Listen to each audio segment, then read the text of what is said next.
We are now connected. It's what it's gonna. Yes, indeed. We are absolutely winning on the game of life. Here we are. Well, on my end, anyway. Welcome, non-existent audience. I'm son of Sonnet, and a voice actor, audiobook narrator, etc., former theater actor, blah blah blah. And welcome, my friends. I mean, I haven't really done live stage in a good while. So I've been doing voice acting in the meantime. So it's just kind of been a bit like that, but that's all right. I would do theater again if I got the chance, but mostly I'm just busy with audiobooks, so that's just kind of how it is. Welcome, my friend. Indeed. Yeah. Well, I got the mayor of Orc City here already. He's a good pal. Yeah. It'll be a good time. So we're just gonna. We're gonna do it. We're gonna do it. Now I just need you. I need you. Himawari Kotetsu. But please, I need you to introduce yourself, please, to my audience member there.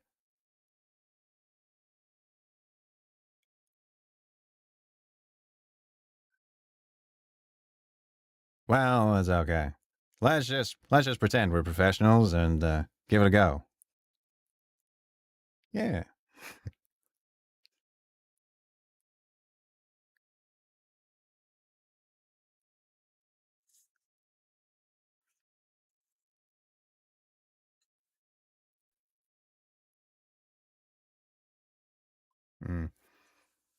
Yeah. Pause.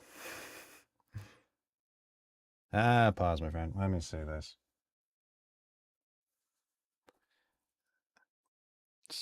You're all good. I'll fix it. I'm sure it's a thing on my end. Let me get this. Nah, it's the usual scuff that always occurs. All right then. So let's get. Indeed. Yeah, pretty much. All right. So today we're going to goof around a little bit, talk about whatever we feel like with industry stuff or theater and all that, and have you as my guest do some monologues. And I just got to get your audio up a little bit in OBS, and I'm sure you'll be fine. You know the secrets. Nah, you're good. You should be good now. Nope. Go ahead. Nope, I'm not good. Nope. You'll be fine. You'll be fine. Nope, everything's awful forever. It's terrible. Life is bad. You'll be Life is suffering and pain! So Sonnet. You said like you're starting streaming, right? Well, it's my endeavor. So you're not going to be a V-tweeter anymore. Oh God, was that what I was doing? Pretty much. Well, I mean, if you're tweeting and you're not streaming and you're sitting, no, you're right. Usually, people will consider that to be V-tweeting. Okay, you're right. You're right, absolutely. I will stop. I will stop being a V-tweeter. No. You'll be even worse. Even worse. Because that's how we do things here. You do not improve. Never improve. Improvement is for bitches. We always strive to be as big of whatever kind of mess up we are. Exactly. That's what I'm fucking talking about. See? Love it. You're starting to get this. You're starting to get this. Let me wait, hold on. Window capture. I'm learning from the master. What if I hold on. What if I Yo. What? One of my chatters was just using the text-to-speech stuff. Okay. I'm trying to get this to actually capture the Twitch window that you've got here. Because I can see your lovely model hiding in the corner of my vision like some sort of weird gremlin ready to jump out and attack me. And I'm noticing your eyes are hidden so heavily by your hair that it almost looks like you don't have them. Yeah, pretty much. Were your eyes stolen? Let me leave the lore aside for another video. Okay. But Alright. This model was made by a good friend of mine, Ruby Graphics. Well, the art itself was done a long time ago. And then I had a friend, A-Dog, who did a remarkable job just somehow turning a PNG into a VTuber model. Well, I mean, A-Dog is a literal wizard. He is. It has something to do with his genes. I don't know. All right. What if? No, that's not it. No, Listen. I'm trying to get you to actually be here, because right now you're just kind of like a bouncing little icon in the corner. What if I? Then if I? Don't worry. It's. Right. I'm professional. No, what flip clock? What the fuck do you mean flip clock? What? Well, the good news is that this whole call is pretty much just only really needs to be audio. I mean, Are you sure? Scuff aside, we have your performance to try and give the audience, so let's not worry too much about whether my logo is on there. I'm Son of Sonnet. They can look me up if they feel like it. It's all good. Son of Sonnet. Yeah. Oh. So maybe. Yeah. What if I? So Himori Kotetsu, we haven't talked in a good while. Yeah, that's me. Hi. Yeah, indeed. Yes. We haven't talked in a good while, actually. No, we haven't. You like abandoned me, and you're just like sitting there in the corner. You're just like, I found out I heard you're feeling so bad. I just had to give you a call. You know. Yep. Yeah. But I remember. So last time we worked together was just on a fan project that I organized, and you kind of really stood out with your performance and audio quality and everything. Well, I mean, to be fair, most people are using what, like $100 Yetis? I mean, yeah, pretty much. A good number of people. And audio knowledge it's difficult to get because there's so much misinfo on YouTube, etc. when people try to learn. So it gets really difficult there too. Does YouTube actually exist? Does it exist? Do we exist? We do. Are we all part of some great cosmic coincidence that's just rambling through the endless void? Nah, don't talk like that. We are no coincidence. We are no accidents. Oh, We're all creations of the one almighty orc god. Maybe you're a creation of an orc god, but me, I'm, I'm a creation of God the Father Almighty, maker of heaven and earth, and I'm just saying, you can be from some orc. That's fine with you, right? All right. World is a vampire. So, for the audience, what's your history with theater again?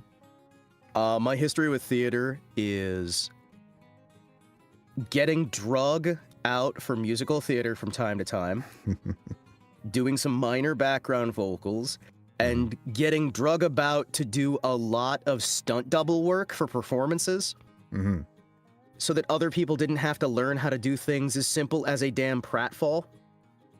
Yeah, man. Which is just wonderful when you repeatedly sign up for performances only to get, Did you go to anywhere like,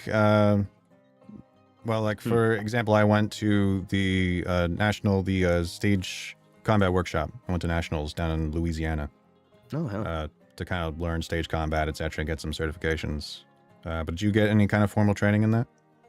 Formal training? The only formal training I've ever gotten was martial arts training from my old man. Gotcha. Well, cool. Yeah, no. Honestly, like a lot of stuff, I did have some minor, like, vocal training, right, in terms of singing and what have you. Yeah. A lot of what Mai was doing was mostly just stumble, bumble, and bungle my way through as much as I could, as often as I could. I'm one of those weirdos who, at my peak, I was working 4 different jobs. I was balancing 4 jobs. I was balancing some minor, like, volunteering with theater and whatnot. Yeah. Voice acting, and multiple YouTube channels. Dang. Which, turns out, kind of a good way to burn out. Did you know that? Yeah, exactly that. Yeah. Yeah, So, it can get pretty crazy. How long before you burn out? I've burned out multiple times in my life. Oh! Well, you should probably stop that. That seems very, very unhealthy. I'm just going to be honest with you, Sonnet. I'm going to be. Well, we are in theater, so as a theater person, we don't really get into this because we're healthy individuals, and we usually don't learn healthy habits when we're in it. Dude, I'm incredibly healthy. I don't know what you're talking about. You are stellar. You're an inspiration to this audience, I'm sure.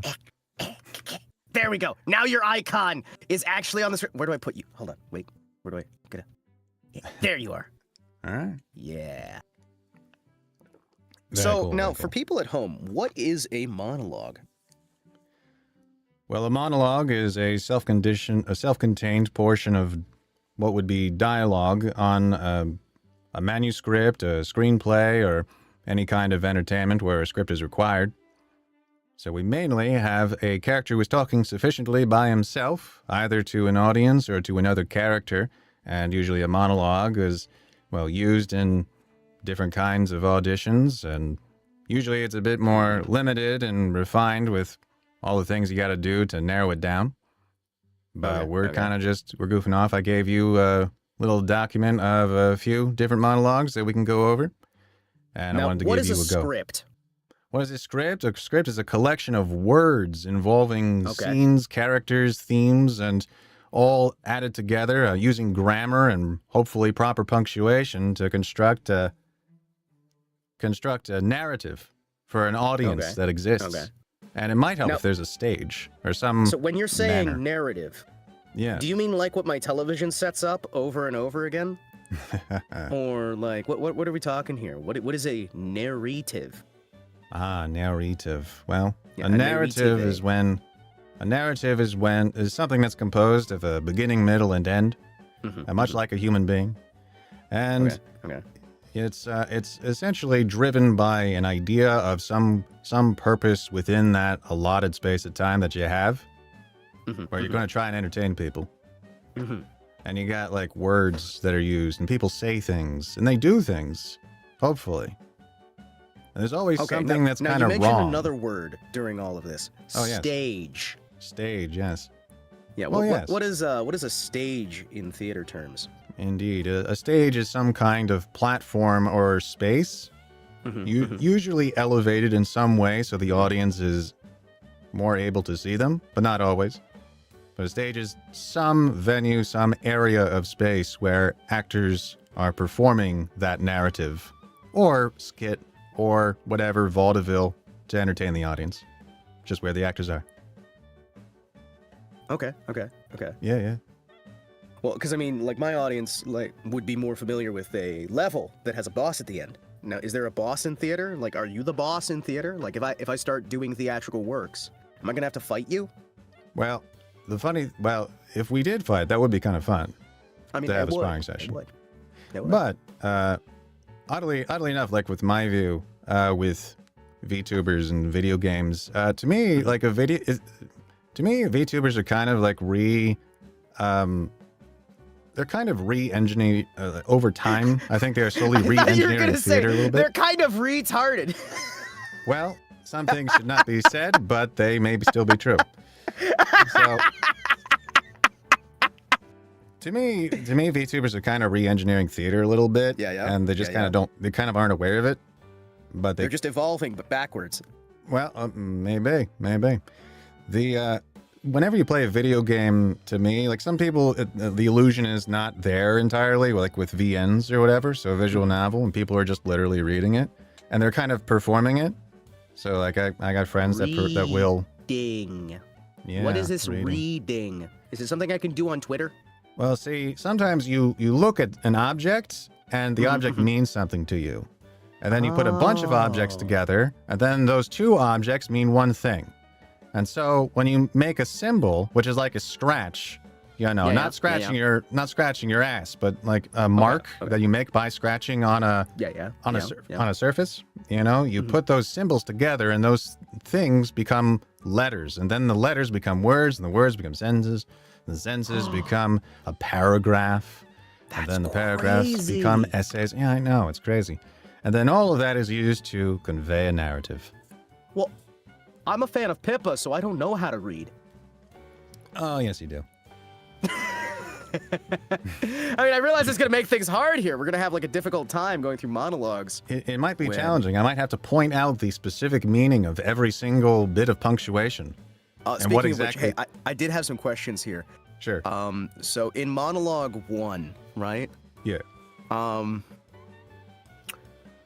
We've got some words here, right? And I wanted to ask what these words mean. Art. What's that one mean? Which? Goodness. Yeah, that's the confusing word with Othello, right? Yeah. There are these things called contractions, where you use the word "are" and you're going into some other word or whichever, and it's really just like an affect of dialect or accent of the time. I'm also and some noticing things just another word in here it's a funny word that has a lot of meaning to the folks at home. Sure. Cuckold? A cuckold, yeah, that's right.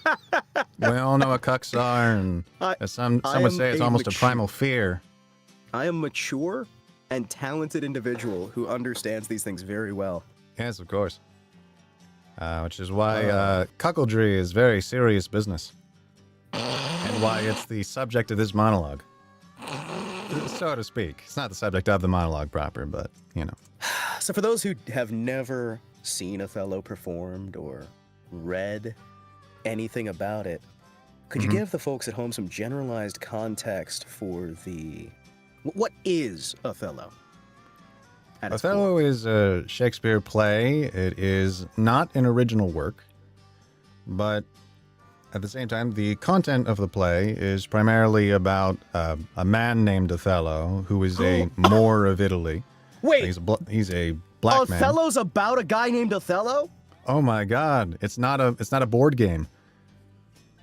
That's insane. I honestly thought it was going to be people like competing in the board game. You know what I mean? Like flipping the black tiles to the white tiles and back One day there may be an actual manga about that. Who knows? There's already one about mahjong and the interesting things that go on. What's that? You play mahjong? No, I don't. You should.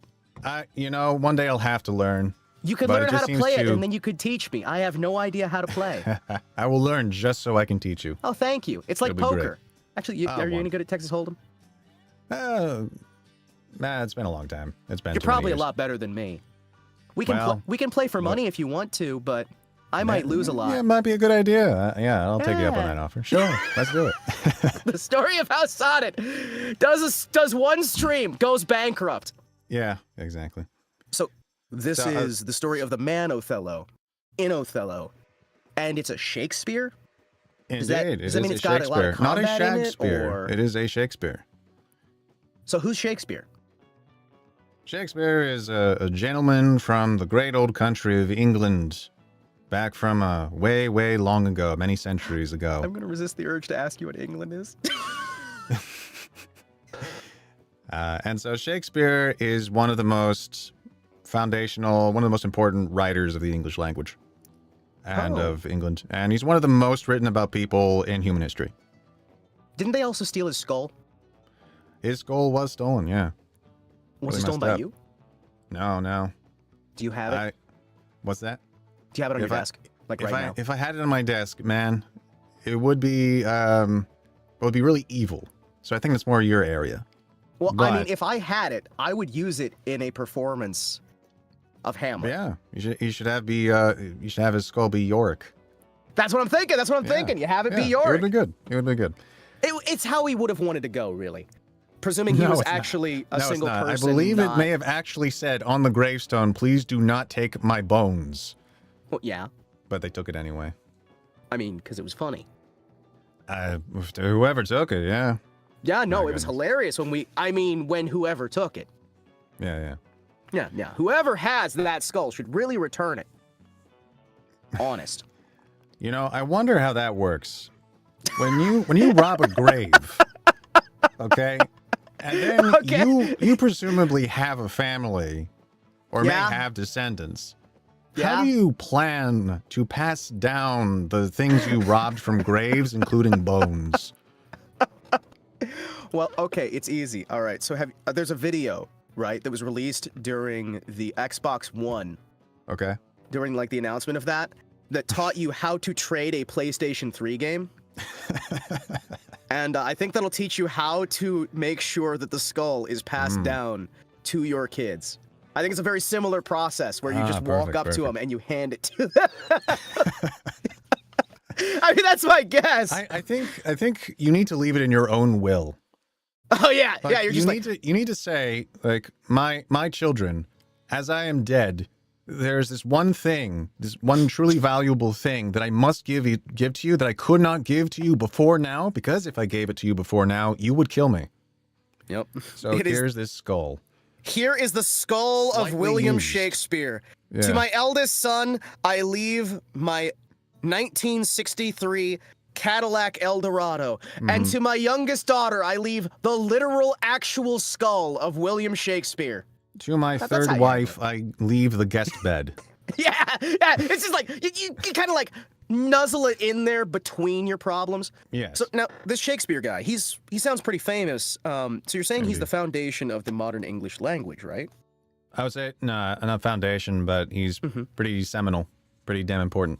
Now, what's that word mean? Because I just heard you say the word semen in that. And that made me seminal, laugh. just think essential. Okay. Just think, if you talk about famous writers or you talk about like a good author, you're going to talk about Shakespeare at some point. Indeed. You said semen. Indeed. So the funny thing about all this, is that we're kind of always looking back on Shakespeare and never really understanding it properly. So because he's been the most written about person and all that, and people have had all kinds of opinions, and we've got all kinds of... Most of them wrong. Yeah, true. We got a lot of activists in education and things like that, and so they like to paint a lot of portraits to guide students to feel a certain way about him as well. Wait, are you sure you didn't mean artists when you said that? Because you said activist, and now you're telling me they're painting portraits. Well, a lot activists like to pretend they're artists.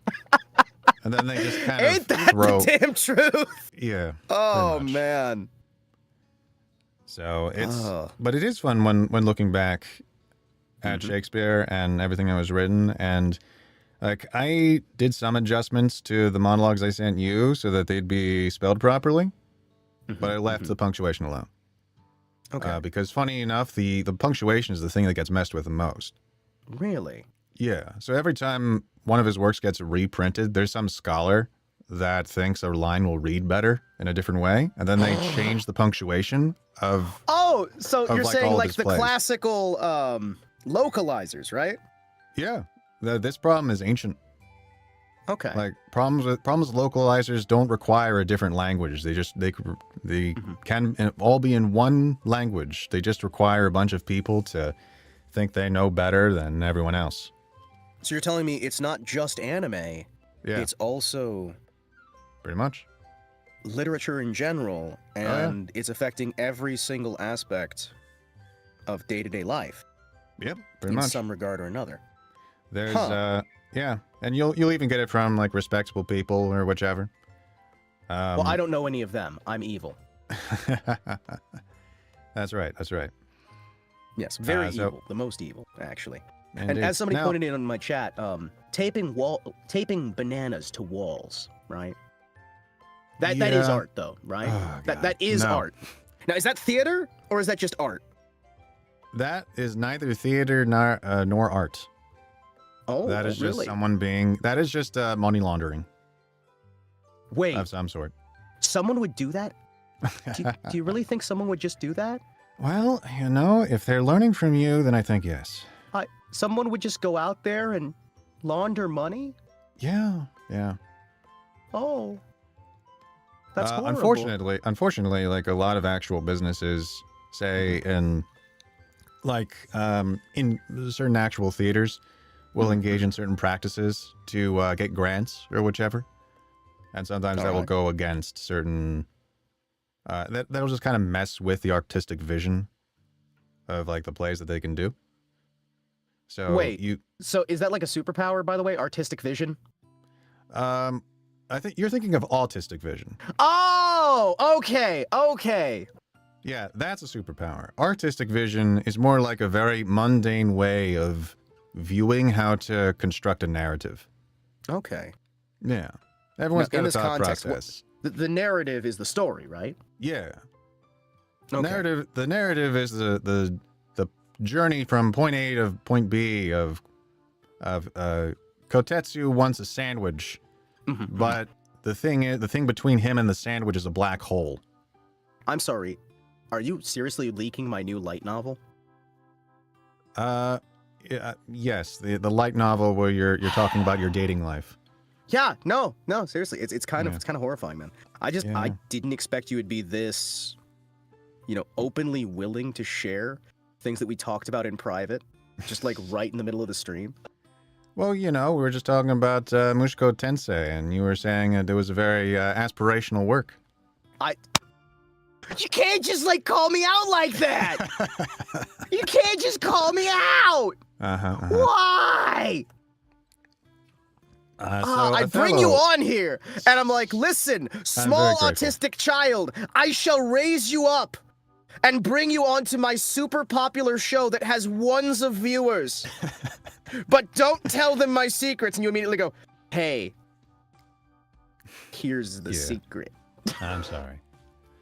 No, I should have expected it. This is why you never work with actors. Yeah, you're right. We're terrible. We're all taught to keep our inner child alive or whatever, and it just means that we don't grow up. I strangled that bitch and just shut it in the fucking closet. You took the Game of Thrones tack. Yeah, that's what you're supposed to do with kids, right?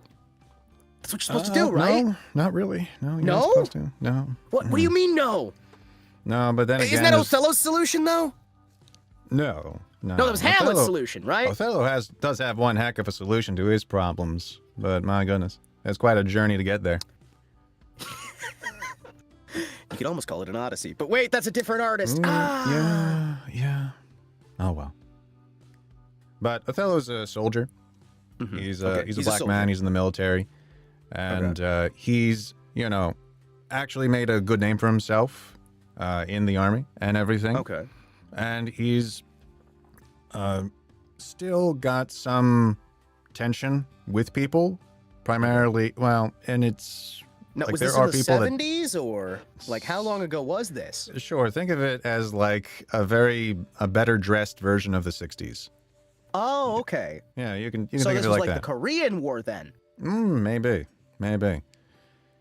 I can't keep a straight fucking... I was doing so good! Sorry. Fucking hell! So yes. The monologue is not Othello. The play is about Othello, but the monologue is not. The monologue is from the villain of the play. Oh, okay. Now, so when you say a villain, how is he the villain here? Does he do things that are evil? Does he have a mustache? What are we talking about? Well, funny enough, it's kind of... It would almost seem mundane, but it builds up to a lot of death. So, when you say mundane, I'm talking about it's really petty. It's really petty. Oh shit, just like me. Yeah. So this role is perfect for you. Oh, nice. So the thing about Iago here is that, and I left a bit of the dialogue in before the monologue itself as the context, but he's talking to this guy named Rodrigo and another fellow. I believe is also a Rodrigo. Fellow. Yeah, it's almost like they're Italian. Rodrigo. Yeah. Is this where Disney got this plot for Aladdin? No. Oh, but that has Iago, and this has Iago. So is this what Iago was doing before he was a parrot? If only. Aladdin would be very interesting if there was some kind of reference to Othello. Fucking... Damn it. I'm trying to straight man you here, and it's just not... Damn it! Sorry. Could you imagine if there was some parody of Aladdin? So, all of a sudden they just Othello's Iago? Yeah, well, sure. They just introduce a cuckoldry plot into that's what the movie's about. And with modern Disney, that is possible. The world. I already have. Gilbert Gottfried, rest in peace. Oh, man. shit. Did you ever see him on Hollywood Squares where he would just go, I know this one? No. He would The do last that. thing I saw with him was that interview he did with Norm Macdonald. Oh, shit. Norm Macdonald. Fucking hell, that's another person I haven't thought of in ages. Yeah. Man. Good guy. He was great. I wonder whatever happened to him. We should look him up. Yeah. I'm sure he's I'm sure he's doing well. he's a real jerk, isn't he? Oh, jeez. So Not actually though, but Iago is the bad guy here yeah. who's cuckolding Othello No. He's along with Rodriguez. So the point of his villainy is actually this monologue specifically, what it's talking about. Oh, Like okay. it's establishing that why he's the villain of the play. Okay, And it is purely for nothing more than gossip. That people I do like that gossip. he's so what's that? I do like gossip. I love gossip. Yeah, sure. Yeah, gossip's wonderful poison. Oh, yeah. My So- favorite. Yeah, so basically he's a soldier alongside Othello, and other army men are kind of they're just fucking with him. And they're saying that they insinuate or whatever that Othello was probably banging his wife. Oh! And Iago Oh! gets paranoid and he thinks that might actually be possible. So the thing is, he wants to get revenge against Othello because he's paranoid and believes that Othello has cucked him, Oh. effectively. Well, that would be a really bitch move. So the revenge that he wants to do is to get some other guy, Rodrigo in this case, to seduce Othello's wife. It's one of the things he's trying to do. But he's trying to ruin Othello's reputation and also to make Othello feel the same way that he feels. And primarily, it's not just the rumor of cuckoldry, but also that Othello didn't respect him enough as a fellow soldier. So Othello was in charge and was giving a promotion to another soldier and passed over Iago. Is it because he was a parrot? No, unfortunately. Okay, because I mean, like that would be like a really good because then it's like the reason if could have Othello's been racist racism, against parrots, you know? right? Exactly. You know, the play it's like is about a black man that is racist against parrots. That would be one heck of a play. Fucking, I But keep fucking cracking.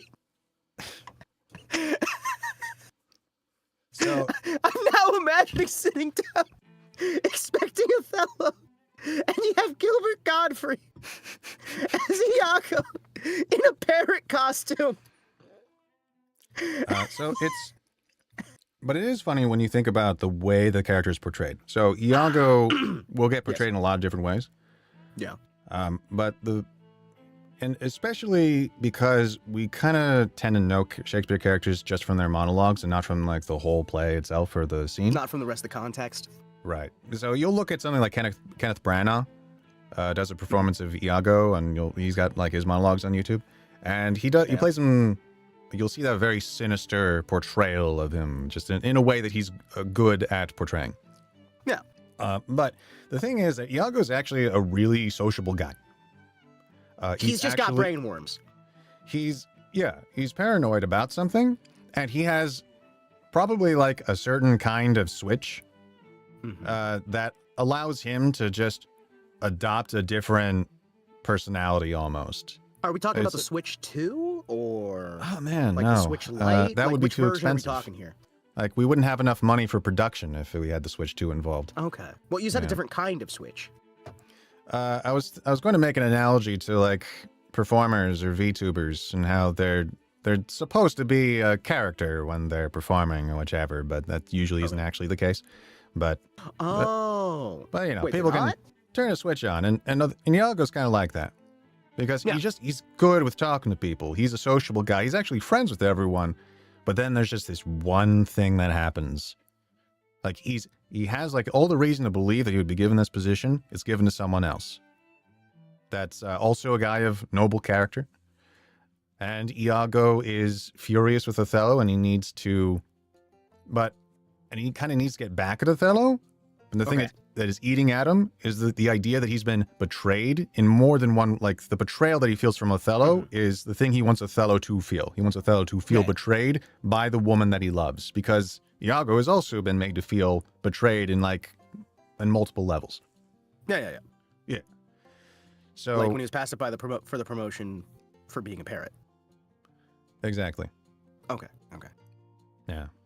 And unfortunately, Iago will never stop being a parrot. So, unfortunately. I was going to make a joke that I can't make on stream.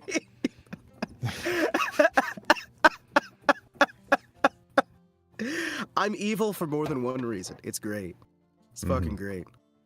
So, do you want me to go over anything with punctuation, or do you just kind of want to let's go over some basic stuff. I mean, if you wanted to, we could do like a quick cold read on some of these things. Yeah. Well, that's kind of what I would. Part of me thinks that you'll just ace it on your first go. Oh, you are not really the point. Horribly incorrect. I'm a terrible actor. And I can never relate to the idea of somebody who is a decent sociable person being completely screwed over by somebody else who they considered a friend, and then questioning whether or not they actually screwed him over. I know, it's a crazy world, huh? I could never relate to that as a VTuber male who has been stabbed in the back thousands of fucking times in just about 2 years. Ouch. Well, unfortunately, I'm not your therapist, so I can't No. Please be my therapist, please. Let me just, let me try my top. Please. You'd have to pay me, let's see, 100 times what I'm making for this stream plus $10. So $10. Wait, 100 times? Wait, 100 times 0? Hold on a second. I can swing that. I can start a collection from the audience. I think it might be possible, you know. Yeah, I can start a collection. All right, yeah, so I can try this. Let me see here. It has been so fucking long. I mean, it's my first time ever reading it. I don't know really much about. Do you want me to give any build-up or anything like that before you just give it a go? You know what? Let's lead us in here. Let's lead us in. Lead me in. All right, so let's. All right, so Iago, you've been hanging out with your friend here, Rodrigo. Rodrigo's a fool. He's a moron. But you know, people like to hang out with you, and you like to feel important. You like to feel special. And you are working together with Rodrigo, and he'll make a good stooge. You'll be able to do what you want, and you know what? Everything that he does for you is going to come out of his own pocket. You're not going to lose anything out of this. You know why? Because who would suspect you? Who would suspect you? You're Iago. You're everyone's friend. Except some people don't know that you really fucking hate them. And you need them to know it at exactly the right time. But, you know, you got all these thoughts you don't share with people. And you gotta let it out a bit. So it just so happens you have like an audience of sorts. Some part of your brain or God or some element of the ether that you're going to channel all your feelings towards and articulate all the things you're feeling, you know. But like you're out in the alleys right now, or you're in your your own abode actually, where you're conniving and orchestrating a plan, and you send off your henchman to go do something foolish with his money. But now you just need to let these feelings out in a way.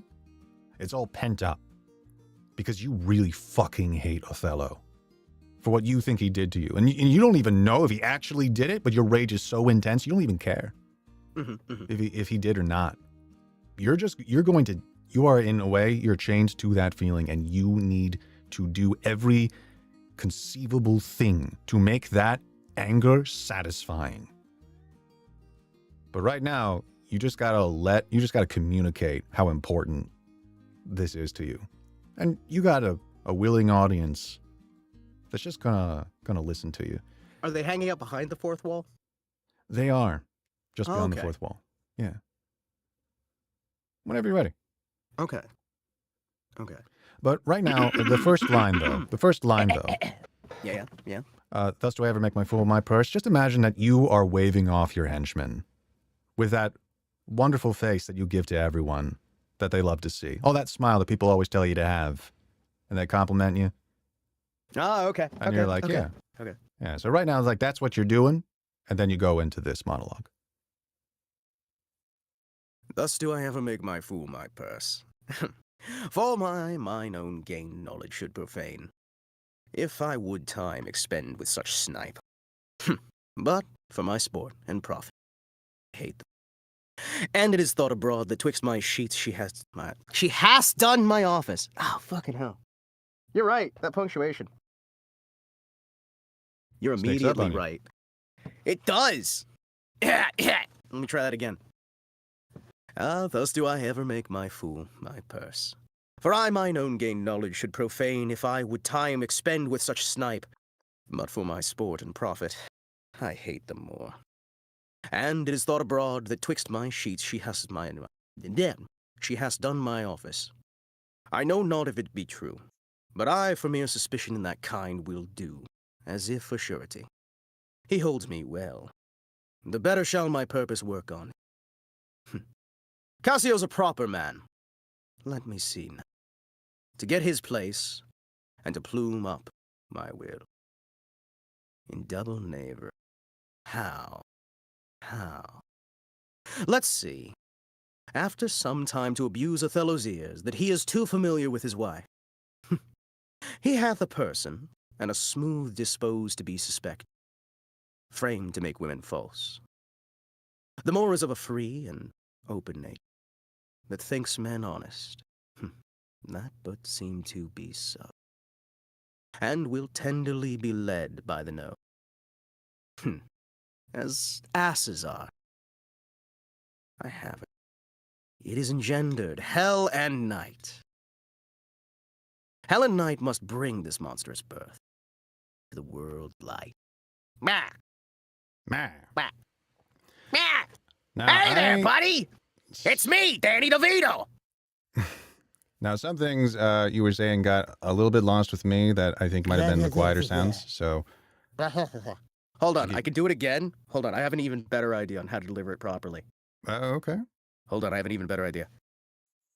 Thus do I ever make my fool my purse, for I mine own gain knowledge should profane.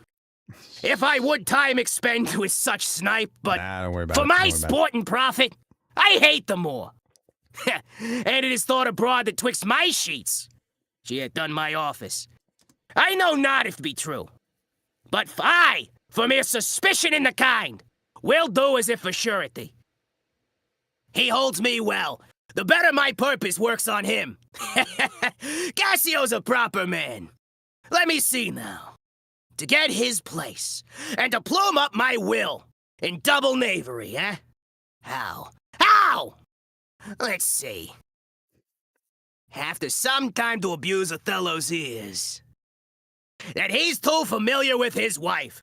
He hath a person, and a smooth disposed to be suspected. Framed to make the woman false. The more is of a free and open nature. That he thinks man honest. That but seems so. And will as tenderly be led by the nose as asses are. I have it. It's engendered. Hell and night must bring this monstrous birth to the world's light. There you go. Cool. Thank you very much. Fucking hell. Hey, you actually did perform better as that character. Yeah! Because I'm used to doing, like, cartoon dubbing, and I'm also used to doing... I'm actually used to doing a lot of work safety videos of all things. Oh, yeah? Yeah. Well, the key to acting is, so it's not surprising to me why it might be easier or flow better just playing a random character or going over the top. It's just because acting is primarily about relaxing, ultimately. Oh, yeah. I mean, we got to learn a bunch of lines. We have to integrate a whole lot of thought into character relationships, backstory, the setting, how everything that's imaginary would make us feel if we were there, or just compare it to something in our lives that would bring that same emotion out of what we're saying, or like put us in the right context for talking about something. And then we kind of have to integrate that into muscle memory and forget about it because we can't think about that stuff when we're on stage. We just have to know the lines, have to go on the cue, pick it up. And then all of that is just channeled from like our attention to the scene as it's occurring, and like like all the work we put in for the month or however long production was into our bodies, and then we get to use that knowledge for all of like 3 days or maybe maybe a few weekends a month, something like that. Now, I'll be honest. One of the standard solutions that I usually have for reading a script is I will usually go into a pirate voice, right? Okay. The thing is, doing a silly voice of almost any kind when you're going through a voice acting script specifically is usually a very easy way to force yourself to be focusing on not what you're looking at, right? Yeah. Oh wait, the voice actor who played James just died? Oh shit. What? Yeah, the voice actor who played James in Pokemon. Oh, yeah. That was that was like yesterday or the day before that. Hey, I have not been paying attention to most things, but yeah. No, you're good. He's he played James and Meowth and someone else, but yeah, unfortunately, for literally everybody but Jesse's dead now. I guess so. Wow. Ah, man, kind of wild. Rest in peace. Yeah, no, I'm not even gonna make a joke out of that. But no, when I'm doing a lot of like my voice acting stuff, what I'll usually do is, because most of the acting I do is much more in Brando's style. Yeah.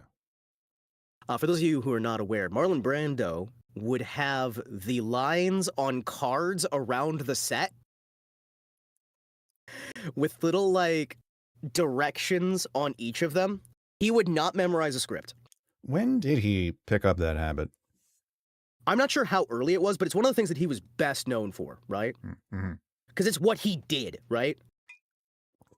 I know for a fact he was doing it during Godfather.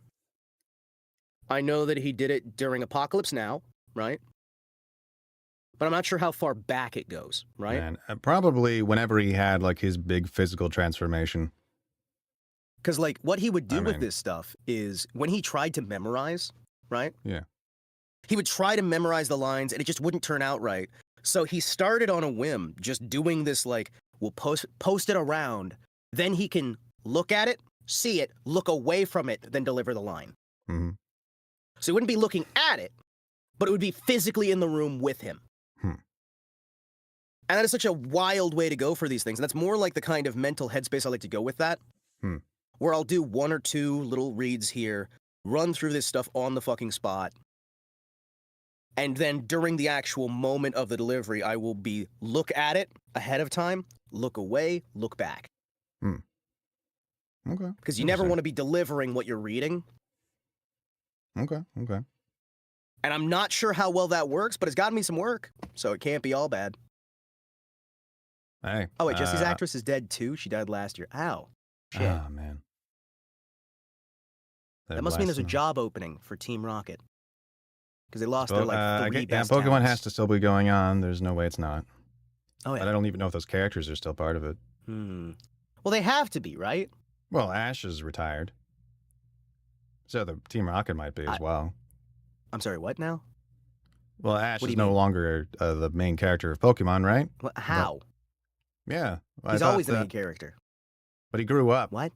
He actually became a Pokemon master, and then they kind of wrote him out of the show. How? What? When? Where? This was, at least a year ago. What? That's fucking weird, man. Ash was always, like, the guy. True. Yeah, it's crazy. But, He's always the guy. They made a new series with a girl. Oh, okay. Oh, okay. I was thinking that was going to be like a side type thing. I was still thinking like, because it's always Ash explores new characters. New worlds, new things. And then you have the side characters around him that change. Right. So that you have that anchor point so that no matter when you started watching the series or stopped, you always have that consistency. Yeah, and his Pokemon are always going to like reset levels, basically. Yeah. Every time you'll have to start over with the new set. It's like Dragon Ball. My Hispanic viewers understand that reference. I think I'll just disagree. That's all right. What do you mean? What do you mean? Isn't that like? I think talking about Dragon Ball would be a fun conversation, but I don't know. I mean, Dragon Ball and Pokemon, those are basically the same thing, right? Like, I mean, there's no difference between the two of them. right? Nah, I would say probably not. But Yeah, no. There's no different. They're both Chinese think, cartoons, right? I mean, like that's what my pa says, you know. So with Shakespeare and Iago, we got this. Sonnet immediately, just like, oh hey, look over here, away from the death of my career. This is the death of my career. At least we had fun doing it. At least we had fun killing your career. Yeah. All right, what do we got? I guess. Yes, Shakespeare. Indeed. So there's a device. This might make things annoying or tedious, but we should try it. Okay. All right. So there's this device that we'll sometimes use when we're learning Shakespeare. Is this a switch? No, it's called a punctuation dance. Oh. But basically, we have a pretty specific understanding of how the punctuation affects the way we talk. Okay. And that's the reason why whenever you pull up Shakespeare Monologue, you should pull up the folio, because all of the punctuation is consistent. I don't know, man. I don't know. I mean, why would I have to learn punctuation, right? Yeah, I mean, it's not like English teachers really care to teach you. Yeah, I know, right? Well, actually, yeah. I do have something here that you might find interesting on the subject of English teachers. Sure. I have the first edition of Mend Your Speech, which is a 1920 educational piece by Funk and Wagnalls of New York. I am sorry that I do not know who that is. Written by Frank H. Visitelli, the managing editor. And it is such a lovely, lovely book that nobody's fucking heard of, because it's this little tiny pamphlet, right? Yeah. And it's something that you would never keep around that teaches you how to properly pronounce the modern English. And it's how I learned English. Yes. Let's see. That one has all the guides I need, right? So, I mean, clearly, 1920s English will teach me how to read Shakespeare, because what? Shakespeare was around in the 70s, right? You do need surprisingly few books to actually learn English properly. Oh, yeah. But yeah. I was gonna ask, like, English is your first language, or was it like German or Japanese? Third. Nice. Yeah. Well, now you're speaking the best language. I know. So that's great. I'm happy for you. And I actually speak it fairly well because, again, I used a lot of these books, right? Yeah. 1920s literature is a fantastic way to learn the English language. It's how my grandfather learned English back during the war. That's why you pronounce garage wrong. What's wrong with how I pronounce garage? The carriage goes in the garage. You know, that would be cool if that worked. But what do you? No, that's literally what the word garage means. But it's for the motorized carriage. It is a shortening of carriage house. You know, with an actual reasoning behind that, I kind of wish we did pronounce it garage, but legitimately, it's okay. So there are different variational linguistics on that. I actually do have a full segment. There's a full chapter of this book. Yeah. On common mispronunciations. Hold on, let me get you. Is garage in there? Yes. Oh no. Yes, it is. Wonderful. Yes, it is. Wonderful. For the Americas, pronounce it as garage. Both A's as in arm, and Z's as in azure. The pronunciations garage and garage is it azure, are not currently azure? Considered for the illiterate. It even insults me. Yeah. It insults me. World's it's great. best language book. No, that's seriously, the amount of times this book calls you a fucking idiot is great. Like, it does it in such a polite way, but it's bless your heart. Yeah, it's funny what kinds of odd advice you'll get from certain textbooks. There's like one there's one that I have that's about like how to start your own theater business or whatever, and it's like it has a conflict resolution advice section or whatever. That's like encouraging you to be as passive aggressive as possible. Oh hell yes! Oh hell yes! I actually have the 1913 American Businessman's Guide to Starting a Successful Business. Oh yeah. Yes, the first edition. Did you start any businesses from after reading this book? Some of the suggestions they have in there are currently illegal under United States law. Because when I was a very young boy, I had gotten that book. Because my grandfather served in the First World War and the Second. He was German, lovely man. He served as a sort of like letter delivery guy in the First World War, and then actually as logistics corps in the Second. But there are some amazing books that he had from his soul-seeking. And that is one of them. And it's got an entire segment on what would eventually be called multi-level marketing. It has a segment on setting up pyramid schemes. Oh my gosh. It's got a lot of stuff that's like, oh, that's gonna get you arrested these days. Yeah. All right. Oh goodness. It's beautiful. Nice. That's terrible. You always have to be careful with those older books because they'll have things in them that are just like, oh, this is a great idea. This is edit, and it's like, yeah, it was such a great idea. It's been banned. Yeah. Oh. No, you gotta let these old books like exist as a testament to their time, and usually best not to mess around with them too much. A lot of like stuff will be apparent to anyone that reads it today and is like, oh yeah, that's kind of messed up or whatever. That's wrong. It might not be apparent though to Gen Z. I've seen them kind of go like, guys, I found this old book. It's got such good advice, and it's like that's fraud that you've discovered, son. You figured out how to commit a pyramid scheme, buddy. I was thinking more along the lines of like books that have old children, not children's, but books you would read in school that have like the archaic swears and things, or whatever, or like Huckleberry Finn. Hey, let's read out. I was gonna say let's read a monologue from Huck Finn. That's a good way to get rid of the channel. It would be kind of fun if someone should just like, I don't know, get someone from Gen Z, give them Huckleberry Finn, and like get them to like read for your TikTok vid or whatever the heck you do, and just have him read Huck Finn out loud for the first time, and like, but he's got to read every single word. Yeah, and he's got to read it with accurate invective as well. It would be good. Okay, hey, somebody in my chat messaged that. Wait, Oncey, why'd you delete your comment? Oncey, don't vanish. Ah! But the once he dropped in and then the I'll go to hell monologue is not a monologue, but the I'll go to hell scene is, of course, another seminal moment. To go back to that favorite word of yours. So to actually real quickly here, because somebody brought up that they wished that there were books that started with dumbass. This is how you do this. This is a bit of a long start here, but I want to read just part of the introduction. Sure. To the book Mend Your Speech, which is aimed at younger individuals. Okay. To teach them how to speak proper language.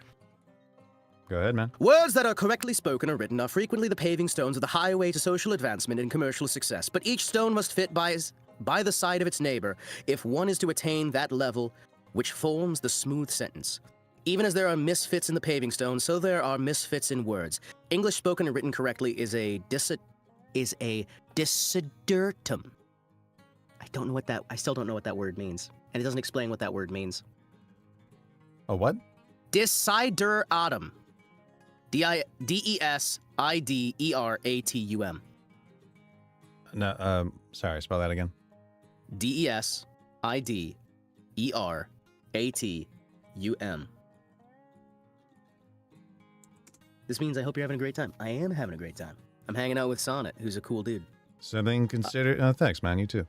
Something considered necessary or highly desirable? Yeah. The businessman whose speech does not rise above the quality of, I beat him to it.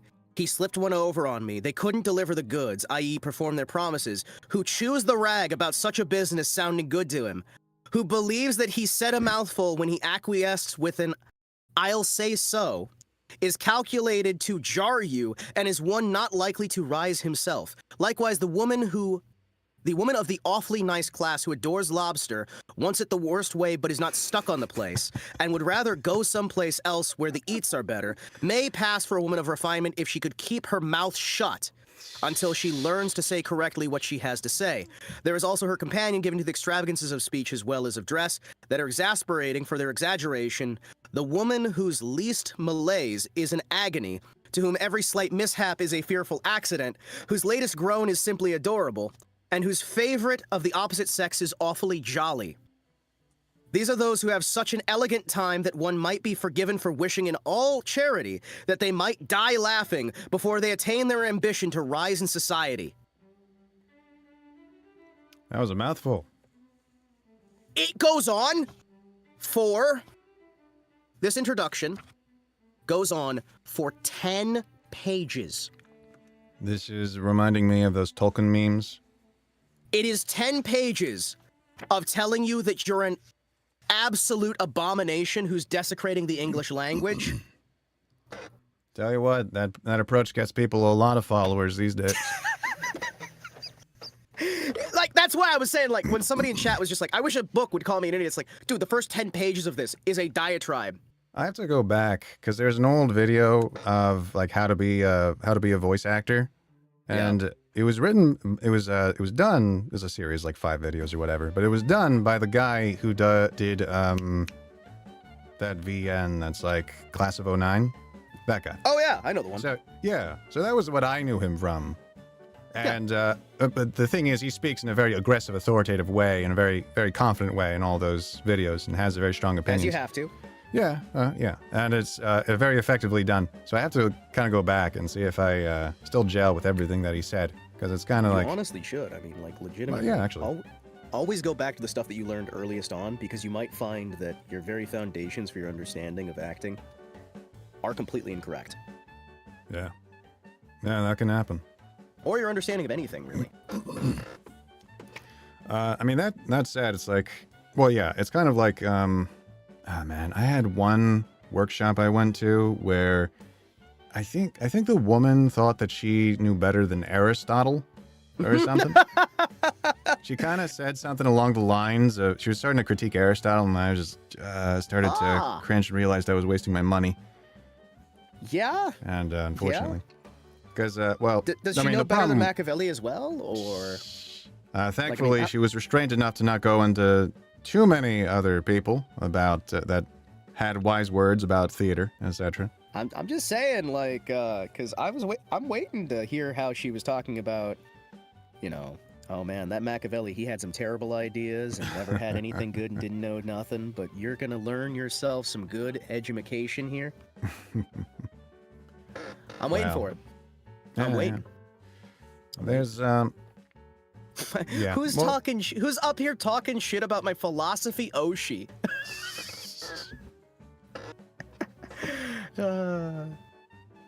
So yeah.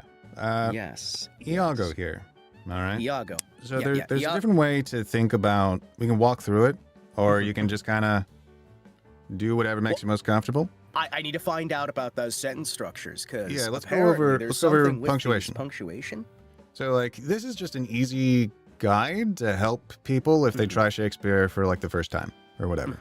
All right? So, it's not going to be perfect because acting is still going to be required.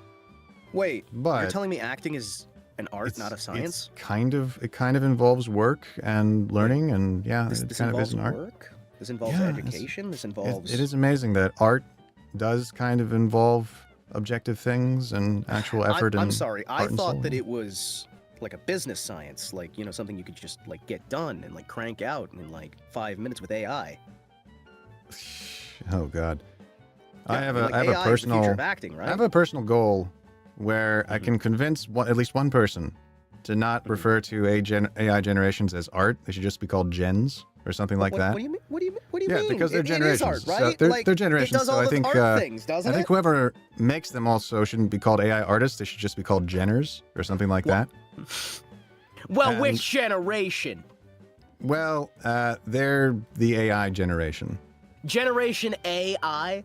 Nah. Wait, is that what Generation Alpha is short for? No, unfortunately. Oh, okay. But yeah. No, the but anyway. Whoa, J-Volt, don't use the hard R when you say Jenners. You gotta say Jen-us. You're not one of us. Hey, you know, it would be something to go down in history as a man who invented a slur. I'm gonna be honest, I yearned for the age of that. You know, actually, this is a good moment here, because while I agree to some degree that a lot of the way that people do artificial intelligence generation is not treated as an art and should not be in return treated as such. I do find it interesting here because I'm somebody who I will occasionally do music generation, right? Okay. But what I do is I will sit there and I have a chord progression in mind, and I will tell the AI, I want this chord progression, I want this style inspired from these areas here, here, and here.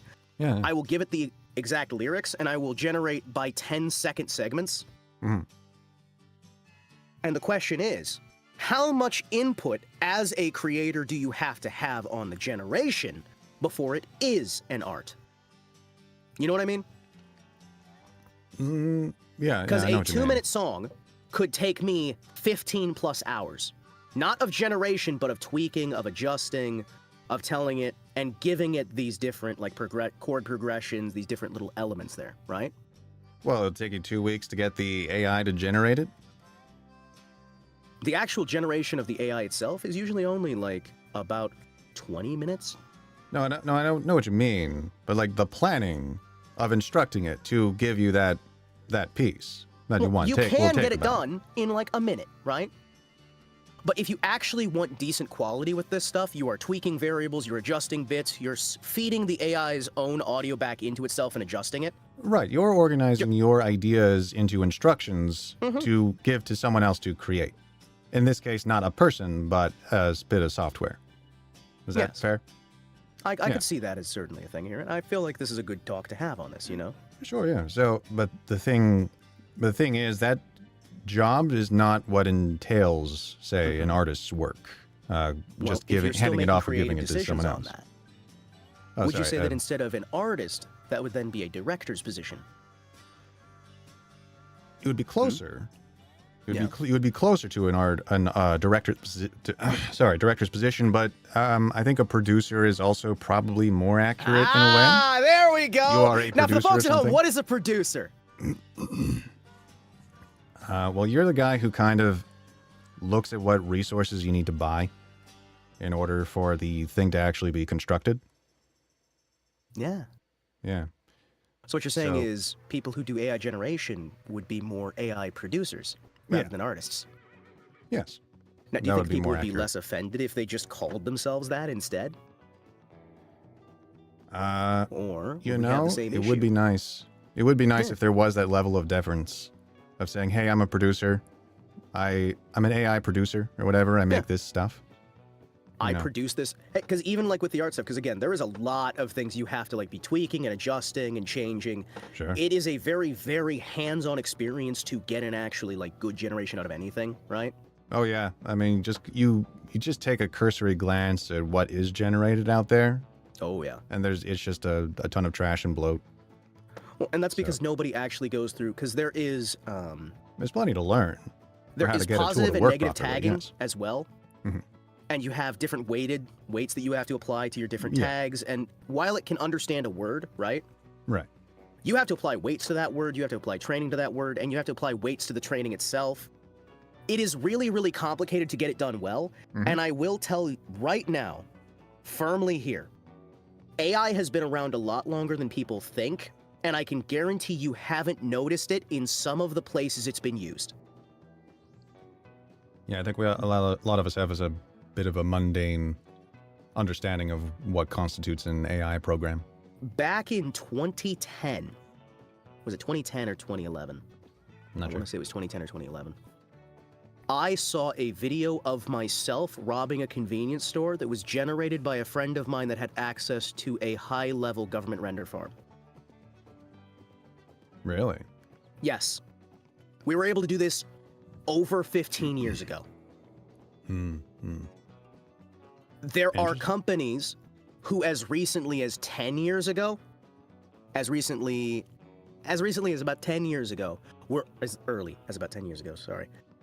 already using artificial intelligence generation to generate textures for games. AAA video games. Generating artificial intelligence textures. For lesser things. Little things you're not really focusing on. What did pre-search image search get shaded? Topographic map. Cameroon to give me one of the results for a map of Florida, labeled entirely in Greek alphabet. What the fuck? Yeah, deepfakes have been a thing forever. Well, there's a lot of these things that, again, because like in video game design, there's often times where we'll have hundreds of thousands of textures, right? Yeah. And what do? We could pay somebody, but if you're a bigger company and you try to work with people, did you know that EA, for example, if I go to buy for my indie project an asset of a chair, that will run me $20 to use with commercial license, right? Yeah, if EA goes to the same person, the same company, for the same chair, do you know how much that chair actually fucking costs? Because this is a real example. One chair. I dread guessing. Go ahead. $20,000. Do you see the issue here and why they would turn to AI? Yeah. When artists will sit and do that crap. Yeah. Do you see the issue there? Like. Yeah, certainly. And of course, so when you make, because an actual petaflop of processing power, petaflop is a billion operations a second, right? The human brain contains 6 petaflops of processing power. Or is it 10? I think it's 6. That used to cost $15 to $20 million per petaflop of processing 10 years ago. Do you know how much a petaflop of processing costs right now if you were to go out and get it? Nope, no idea. $10,000. Sheesh. I'm gonna start. That's why I'm saying there's a lot of AI that you're going to have just done. Yeah. There's also people using like AI correction on, like, you know how you have audio engineering for voice acting, right? Yeah. I use something that is probably one of the best noise removal plugins that you can buy, from Waves. They have Clarity VX, and it's not perfect. It requires some trial and error, but effectively just getting rid of the background noise getting rid of background noise is incredibly important for my line of work. So I definitely need to have that plug-in, or else I couldn't do my job. So yeah. But there are now studios who are using AI for those jobs, like actual proper like generative AI systems to not create a voice, right? But to remove something from a recording, to adjust the volume leveling. I know for a fact that the L22 microphone, have you ever seen that? Probably in passing. So the L22 Sphere microphone is a emulator microphone, right? Mm-hmm. It emulates other microphones using a combination of hardware and software. Okay. So it'll literally reposition itself inside of the actual case to emulate other mics. Interesting. That is only a $2,000 mic, but it has AI built into it to try and adjust itself as well as the hardware that the AI uses to adjust the actual standing, right? I will refrain from buying this. But it is interesting as an example, yes. It's an example of how artificial intelligence is getting out here, and it's getting into more things even when you don't realize it, right? Well, yeah, certainly. It is fucking everywhere. And I can guarantee you, well, I can, how do I phrase this without legally landmines? There are individual studios out there who I would not be surprised if they were to this moment utilizing artificial generation for much more than you'd realize and have been for at least 15 years. As a bit of a counterpoint, I guess, is more like the advances or the curious prevalence of everything. And it's not specifically to your point, but it's more a reflection of how technology advances within different institutions specifically. Yeah. So, like, there are probably certain companies that have had this stuff for a long time, but it doesn't always get to go where you think it's going to go or where you think it has any right to be. So, like, good audio equipment, for example. This is a bit deep lore, I guess, behind the mask, but I, like, very briefly was... Mask. Yes, indeed. I was very briefly a transcriptionist for law enforcement for like a month. Now, when I say that, I was working through a third party. So it was basically contract work, so working as an independent contractor. And, but I'd have to listen to the recording, like the audio recordings for different things like, interviews in detention cells, police officers, like the body cam audio. effectively for certain stops and things. And but the 99% of the time, the audio, like they needed to hire transcriptionists, third party. Like AI could not fix that. Yep. And the actual audio that they got was abysmal. Like most of the cases. Yeah, it's kind of wild because as well with a lot of that stuff, I know from working security, right? Yeah.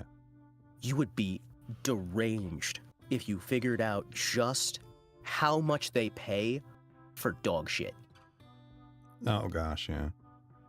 So Well, let me give you a wonderful example that was given to me by a work friend. Go ahead. They had these little office chairs, right? Mm-hmm. And those office chairs were $60 on the civilian market.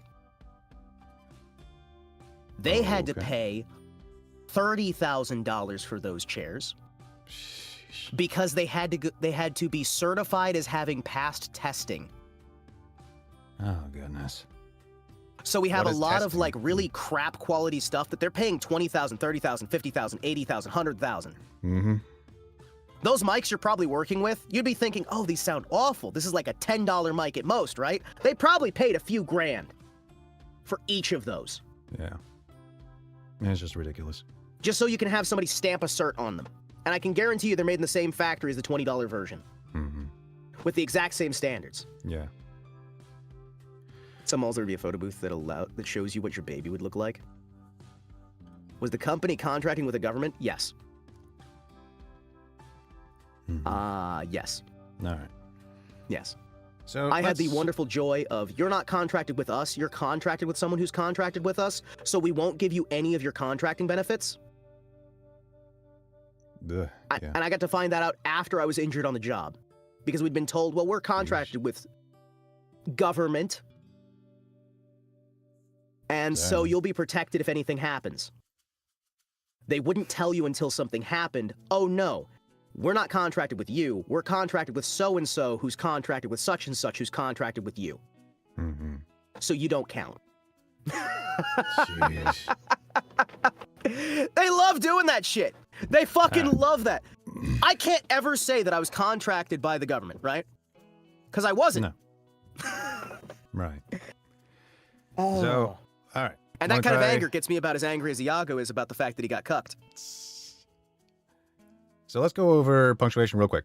I'm just gonna punctuation. Yeah. All right. So I'm gonna go over. What is this weird dot? So you don't have to go fast or anything, but let me go over what is this weird dot after Iago? What is that called? Oh my gosh, it's a period. Yeah, you said period. Uh-huh.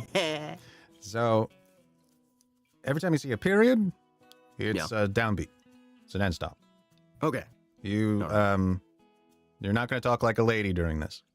Mm-hmm. So you're going to go a bit lower in pitch if ever you reach a period. Okay? All right. If I ever reach my period, I go down periods tend to bring the mood down. That is the way to think of it. Okay? Okay. All right. Okay. So if you have a comma, you're going to go a bit up in pitch. All right? Okay. All right. So it's going to have that pause, but it's going to go a bit up in pitch. It's just like the idea is a bit lighter. Okay? Okay. When you get a colon, it's going to be like, I know, it's a colon. A colon is preparing you for releasing something. So you have an idea that you want to get across. You have some change in your frame of reference. Does that make sense? All right. So yeah. You might think of it as like you just turn to the right. Now, you don't have to do it because you're sitting in a chair, presumably, but like if you were walking and you were saying this while you were walking, then you might think of it as like you're turning because your attention is now going in this direction. And that's what a colon does, okay? If you get a semicolon, then I know it's like part of a colon, all right? You kind of lean into it. It's like it's a mild pause, but it's a lean in and it's like a build up to a pick up in the rhythm, to hastening a little bit. Okay. So it's like semicolon is a build up. it's a build up to a bit more force in continuing that next thought. So like the way we look at it is how we generally understand how punctuation worked in Shakespeare's day. So we don't exactly look at it as how we look at it today with, oh, these are two independent clauses, therefore, whatever. Like, we're not going to worry too much about that. All right? Let me see what my book here says about that. See what my book here says. No, you can carry on. I'm just looking at what my book says. No, you're good. You're good. And pretty much just kind of, I don't know if there's anything too complicated or anything, but I'm gonna add like one word because I think maybe it just got left out when I was copying and pasting or something. But when you say, if I would time expend with such snipe, make it a snipe. So like snipe is a thing. Snipe. Someone who is a snipe is Severus just Snipe. Sure, like Severus Snape. Think of him as Snape. Yeah. Someone who that's disgusts you. That's why she gave him the name. Sure. Yeah, exactly. But think of him as like a gross person that you're using for your ends or whatever. Yes. Like he's beneath you, you know. Well, like So, I'm talking like, am I on a stepladder or like? he like, is. it seems really dangerous that I'm He is like, of turning he is on of a lesser stepladder. essence. He is of lesser essence. Okay. Okay. Yeah. Okay. You're like an inferno and he's a candle flame, or whatever, you know. So I'm flaming. Yeah. Okay. Very okay. much. Okay. Wow. You just call me out like that. I see how it is. Can't believe this. You know, You come onto my stream. theater. You tell me I'm a terrible actor. You bully me. You have sex with my wife. I can't believe this. What the fuck? All right. Oh shit. So I didn't even know I anything that's had like a wife. Fucking by the hell, man. nose.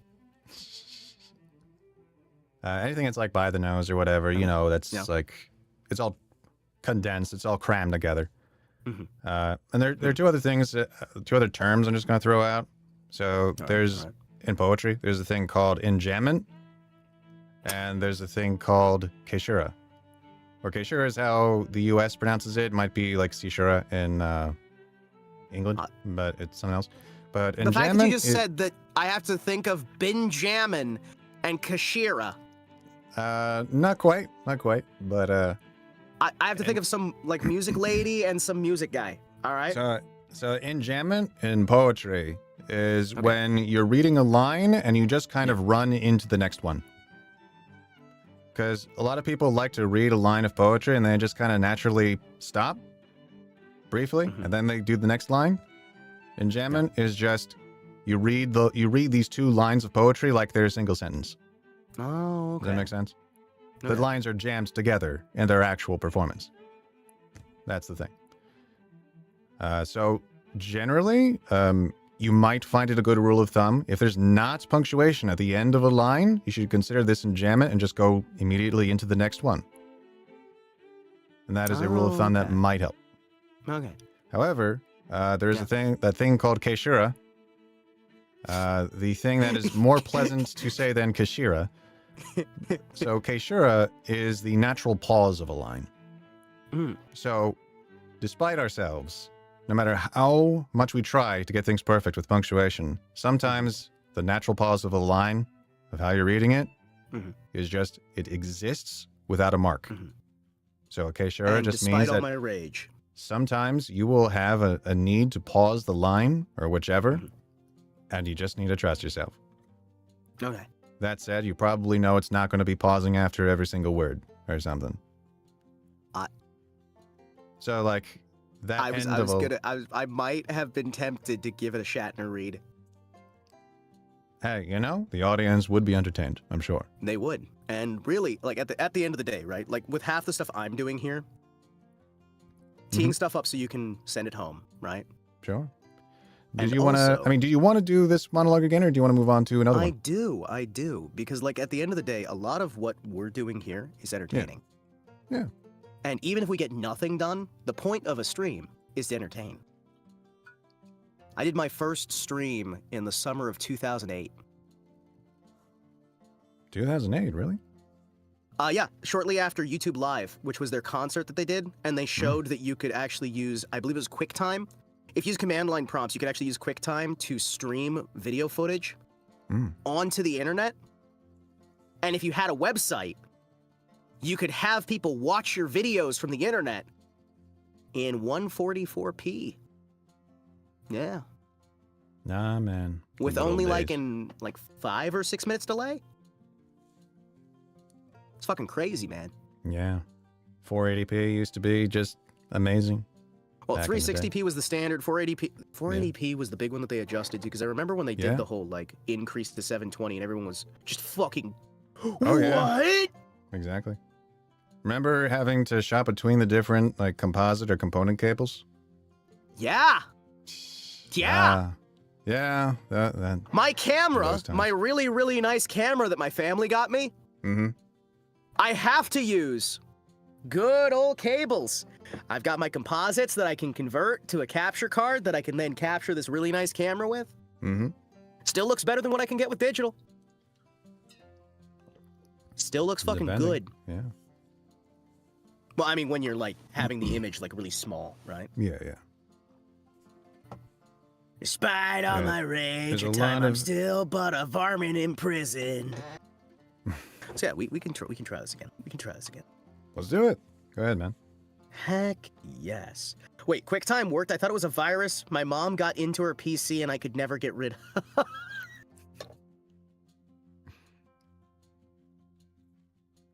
Why? You trying to get rid of QuickTime off your mom's computer? What the fuck? Remember? Okay, before we do this, do you remember the audio player like skins they used to have? No, wait. I may not remember what you're talking about. So they used to have these skins you could download for your media player, right? And one of them was a Fallout 2 themed skin that was officially released by Black Isle Studios. Huh. And you could skin your media player to be a Pip-Boy. And I was so fucking overjoyed with that shit. It was so fucking good. Cool. It was so fucking good. Okay. Yeah, I never really did that, but yeah. Cool. Okay. Okay. It's a monologue. So the things we have to remember. That'd be fool. That'd be up, not fool. Fool, not fool. Right? Right? Yeah. And then my purse? No. So the colon. Sorry, the colon would be. What would the colon be again? Colon is like a turn. Like a turn. Sure. Yeah. Or a sidestep, you know? You're looking at something a little bit different. You're reframing your point of view. Okay. That's my purse. I don't know you. Okay. So what you're saying is, thus do I ever make my fool my purse. So it would be, thus do I ever make my fool my purse, right? Yeah. Thus do I ever make my fool my purse. Ah. You're comparing him to your money purse.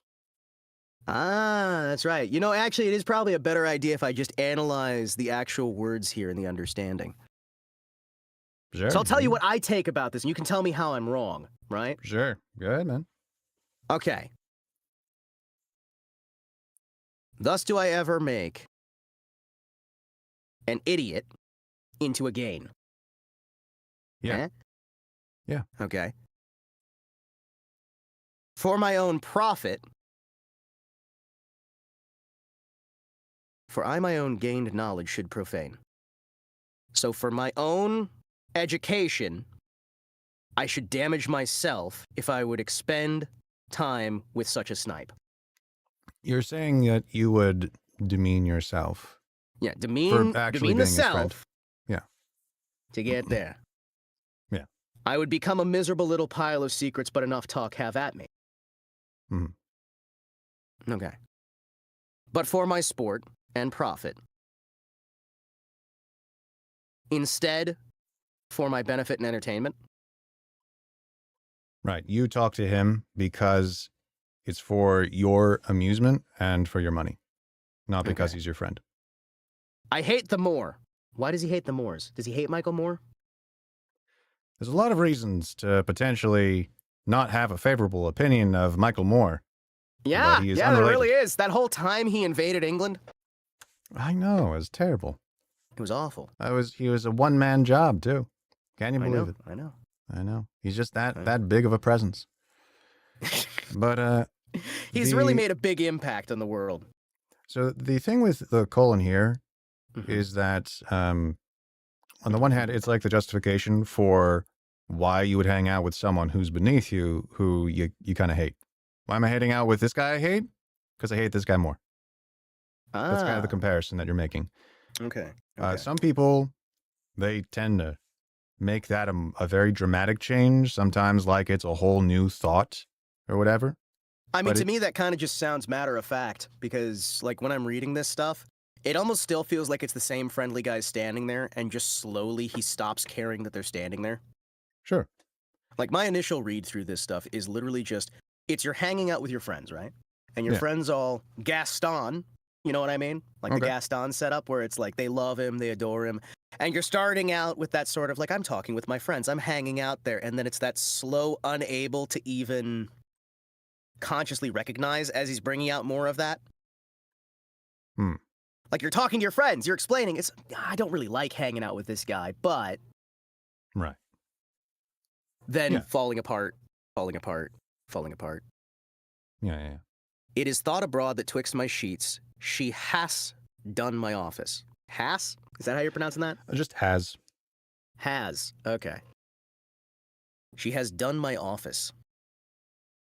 Thought abroad, like everybody thinks. Between the sheets. So in my bed. Abroad, it's literal. By abroad, it's literal. So abroad meaning you're a soldier. You're away from home. Yeah. It is thought abroad. It is thought abroad twixt my sheets she's done my office. Oh! You've heard this from your fellow soldiers. Yeah. I know not if to be true. I know not if be true, but I, for mere suspicion in that kind, will do as if for surety. So, I don't know if this is real. I'm gonna act like it is. She over here on my office. Yeah, Traub. She over here on my office. Your office is, of course, your duty as the head of household, which is fucking your wife.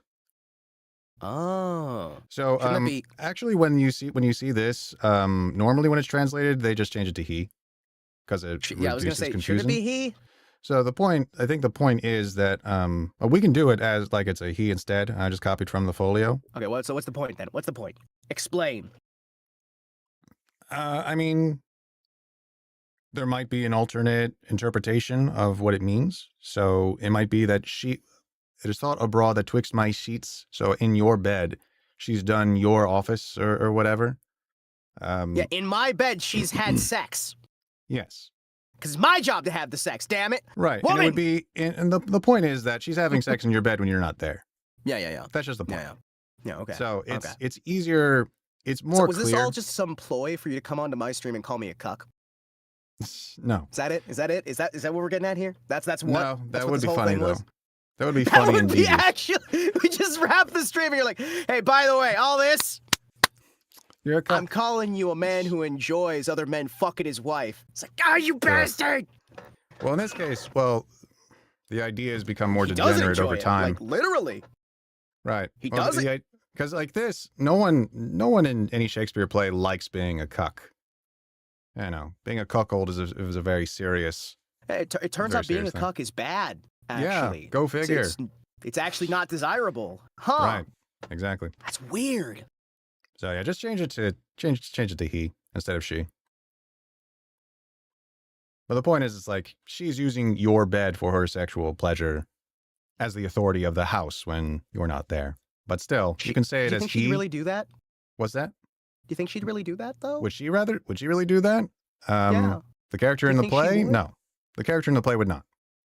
Oh. His wife in the actual play would not cheat on him. Oh, Most likely. most likely.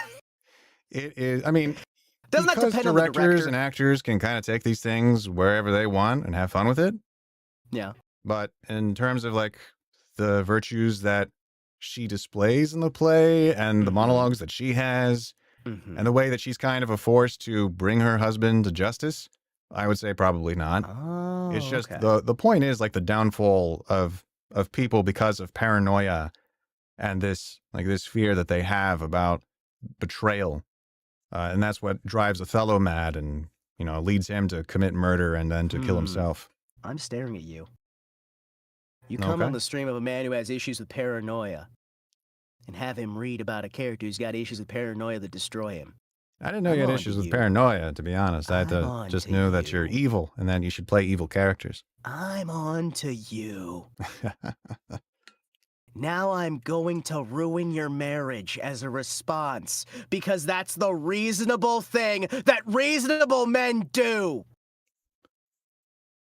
And unfortunately, when an unreasonable person is very formidable, then a whole lot of terrible things happen. Well, I mean, you say terrible. I say justified. Well, you could take that point of view as the director, I guess. Yeah. Yeah. Yeah. Yeah. So what about the next line? Stabby stab. Okay. He holds me well. He thinks of me in high regard. Yeah. The better shall my purpose work on him. He's not going to see it coming. Right. He's not going to see it coming. Right. So Cassio's a proper man. Cassio is the person who got your promotion. Yeah. Yeah. So he's the guy that Othello respects enough to give a job instead of you. Which is actually not to say that Othello hates you, but you hate him because you feel snubbed. Well, I mean, maybe if Othello had just talked with me. He could have, He's just too busy fucking his new wife. Yeah. He's just really happy, As mean, one gets, I'm just saying, maybe if he'd taken the time out and actually discussed things with me, I wouldn't have had another man fuck his wife. I'm just saying. You wouldn't be scheming this whole thing? No, if he had actually just taken even the tiniest amount of time, right? If he had just thought about literally anyone else other than himself, like me, if he had thought about somebody like me, just anybody else me, Yeah. I'm just saying. What good are honorable men if they don't cater to your every whim and think exactly? of you and... Yeah. What's the point in anyone being honorable if it's not to make my life better? I'm a reasonable man. Let's see. So, what you'll notice is the colon between those two thoughts. Yeah. So notice the colon. Indeed. Well, actually, furthermore, there's actually two. So there's work on the one him. before the thought, and there's the one after the thought. Yeah. Oh, people are doing fireworks. I may have to. I really don't deal well with fireworks. Hey, if you need to stop, in all seriousness, it's okay. I think I'll be fine.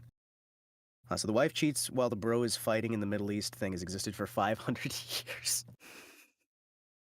Yes, actually. Yeah. Very true, actually. It's existed for a long time. It'll continue to exist for a long time. I mean, yeah, cuckoldry is a pretty old fear. Yeah. So. I mean, now it's a goal. It's never going to go away. But I mean, now for some people it's a goal now, right? I just hope that I don't really read Chainsaw Man anymore, but I'll see memes, and I just hope that one day I hope I never see one day like the cuckoldry devil or something. Because I'm he sorry, could do that. That's a thing?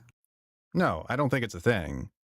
But he makes all kinds of weird writing decisions, and I feel like that's not beyond the pale for him.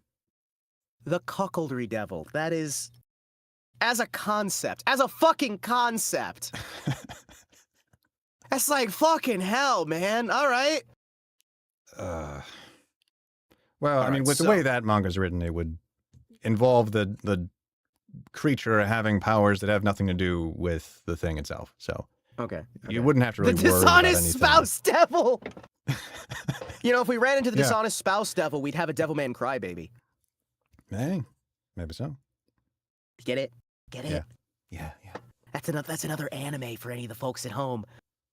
Any of the gaijin at home who don't understand. I haven't seen Come either in, one, Nasai. actually. My name is Ken-sama, but your waifu, she calls me Dad-sama. Alright, so after that... So anyway, yes, there's the pair of colons, very uncomfortably close to each other. Right, so anyway, the point is just that the thought is enclosed between them. So your Okay. frame of reference, like what you're thinking about, is changing pretty radically. He's kind of crazy. So it's He's kind going of like... crazy. Well, the point is that this is the thing that you're angry about, and it kind of just comes up again. You're sort of overflowing in your thoughts. If you were to look at your lines, then you don't have like a period until like line 6. He's kind of crazy. He's being driven mad by his by his jealousy and his paranoia, but he's containing it enough and channeling it enough into an active, like, cold evil. But so he's not necessarily manic, but this is like an example of what would be a manic change in attention. So like so he's kind of changing his mind all of a sudden to Cassio, another object of his hatred. And then he's going to use that later. But the thing is, it's just like a thought comes into his head. Like, but at the same time, you can play it either way. So it can either be like an emotional thing, or it can be like he's thinking of something. He's pondering something. This is a device I can use. I can use this later. Yes. Yeah, Let me you see can do now that. to get to his place. Let me see now. To get to his... Let me see now. To get to his place and to plume ip my will. Ip. To get his place is his position, so his job. Not to his place, but to get his place. To get let me Cassio's see. job. To get to his house. Right. You're not trying to fuck his wife. You're trying to get his job. Listen, unlike Othello, I'm not a monster. I'm not gonna fuck anyone's wife. I'm just going to make everyone think that their wives are getting cuckolded. Exactly. Right. Exactly. I'm doing the proper gentlemanly thing here. Indeed. I'm really the hero here. So I was scorned. you might I'm feel not that even- way. You might feel that way. I'm not even, like, actually engaging anything. I'm just making sure everybody thinks that everybody's doing things. That way I can feel the same as That's right, everyone else. Iago. That's right. Yeah. Let me see now. To get his place, and to plume up my will. And to plume up my will in double knavery. I don't like the way it's separated on the line. I get how it's supposed to be, but my mind immediately... Like you want to This pause. is why when I've got a physical script in front of me, I'll just start scribbling. Yeah. Scribble, scribble, scribble. Yeah. Do you ever do the Sure. double lines and the single lines on those? Where you do, like, your pause right in? I try not to write in my scripts anymore. But yeah, I'll mark it. If I have to. Why not? Because I'll go back to it later on. Maybe I'll want to read a script for fun, and then I'll realize I just wrote everywhere, Yeah. and it'll get distracting. But yeah, if I'm going to use it, I'll have to write the notes. Yeah. I can't believe this. I can't believe this. Can't believe this. Such unprofessionalism from such a skilled actor, director, singer, songwriter, thespian, master magician, king of all VTubing. Dishonorable behavior. Now that would be quite the list of accolades. I know. But It's a shame, like, some of those don't apply. yeah, it's a shame that all of them don't apply. Oh, all of them don't? Yeah, none. But anyway, None? well, Not any of them? I'm not gonna finagle No. with all of them. No. But we'll see. None of them? Not I don't one? know. I don't know. Not any I of them? forgot what the list was. I mean, you should go... I mean, just make up the list, you know what I mean? Like... You can just take credit for things you don't understand. I mean, that's what I do all the time. That's what makes me an evil middle management overlord. Yes. Well, you know, taking credit for things that you didn't do. That is, Well, yeah, like, I that is mean, a pretty anything we classic do one. here, I'm going to take credit for having taught you everything you're telling me. I appreciate it. I am learning Yeah, from no the problem. master. Yeah, You you know. are learning from one of the greatest masters of acting in history. Now, who's Othello? Okay, yeah. So Othello's the guy that was you think might have had a thing for your wife, and he's your boss. Oh, okay. So he Okay. kind of he's taking advantage of you in more ways than one.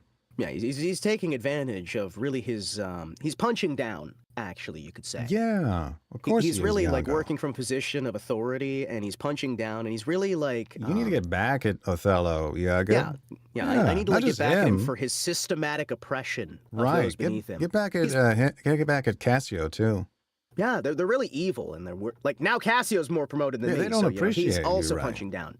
Really, what I'm doing's fine. Yeah, you're just working your way through this bad situation. Terrible situation that's not my fault at all. Yeah. That definitely really happened. If they only knew you properly, if they only looked at you properly, they'd see that you're the alpha of the group, Iago. I ought to be the prime candidate for every promotion. I mean, really, I should be in charge of the military as a whole. I mean, like I'm just saying, right? Yeah, you're like Michael Moore. You're just a one-man army. I'm a one-man army who's going to invade England. Yeah, go for it. Yeah, we'll squash them all. Yep. Okay, so let me see now. To get his place. I keep saying to get to his place. So that's like, the better shall my purpose work on him. Cassio's a proper man. Let me see now. To get to his place, and to plume up my will in double name. How? Let's see. After some time, to abuse Othello's ears that he is too familiar with his wife. So that is, abuse Othello's ears. The fuck does that one mean? It means you're lying to him. Oh. What you're doing is you're going to tell Othello that the man he hired to do his job is sleeping with Othello's wife. Oh. You're going to insinuate that his wife is cheating on him with this guy that he gave the job. Oh. So you want to make him feel bad both about giving the wrong person the job, but also that feel bad for the same thing you think he might be doing to you. I just read something in my chat. Sonnet is many things. A doctor, a lawyer, a senator's son, Brad Pitt's brother, a man on the run. Anything to get the job done. Mm-hmm. Well, thank you. I didn't realize you're Brad Pitt's brother. You didn't tell me this stuff before we started collab. I would have charged you more for the fee. It's a terrible secret. Oh my gosh, did you ever hear about that bullshit? What? Where people were actually charging collab fees? They had like fucking charts where you would pay people to do collabs with them. No. Okay, so there were these people who thought so fucking highly of themselves that they actually would charge people for the ability to do a collab with them. Was this was this specifically in VTubing realm, or this was in this VTubing. In, like everywhere? Oh gosh. This was in like VTubing is where it kicked off, but there were people outside of VTubing as well who were like, "Oh yeah, if you want to work with me, I'll only charge you like X amount of money." And it's like, goodness. What the fuck? Like one person actively posted it. Precedent. Actually posted it on their Twitter, and they're just like, "Yeah, here's my collab fee chart. If you want to do a collab with me." It's like, what? Terrible. I guess no. At least they're honest. I guess. Yeah, but the implication there is there's other people who are already doing that because they thought it was normalized enough. Well, right. The behavior is worse than the person in this case, I guess. Oh, yeah. Because at least someone who is upfront and saying, "Hey, I only come onto a collab if I'm getting paid for it." At least they're kind of saying, "Hey, that I have a price, therefore you can reject it. It's okay." Exactly. Yeah. Unlike the other ones who are just like doing that in quiet and hiding it behind the scenes. I just expect you to give me I don't know, $500 super chat or whatever. I don't know. It's fucking weird though that stuff happens. No, that's crazy. No, Sonnet, it was not paying me to collab with me. No, that was a joke I was making in reference to the scandal of like a year ago or more now. I think it was like it was almost 2 years ago now. I don't remember, to be honest. Well, I don't remember my own name. Was it like Niji Sanji or something? No. Okay. These were like people who legitimately should have no place in thinking so highly of themselves. If it was actually a Niji Sanji person, you might think that they have some reason to think that highly of themselves, right? Well, I would almost suppose, does a corporation have some kind of requirement so that this collab is possible? Well, I mean, usually you'll have actual like intercompany agreements and like, hey, we won't talk about this or this will happen or that'll happen or the other thing. Yeah. Oh, it's like the people that you hire to dress as Spider-Man to birthday. It's like the people you hire to dress up as Spider-Man for your birthday party. Okay. Well, you know, as long as Elsa is not also in the room, I think we're okay. I hired one actress to play Elsa and one actor to play Spider-Man. And if anything happens, that's between me and God. That was the worst scandal. Oh, the Elsa Gate shit? Oh, yeah, man. Disgusting. Fucking hell, I can't. That's still going on, by the way. Oh no. They're just hiding it better. It's fucking awful. Terrible. It's fucking awful. Yeah. Oh, man. So you're going to abuse Othello's ears? So I'm abusing your ears here in a second. With my horrible, horrible knowledge that he is too familiar with his wife. Mm-hmm. That what?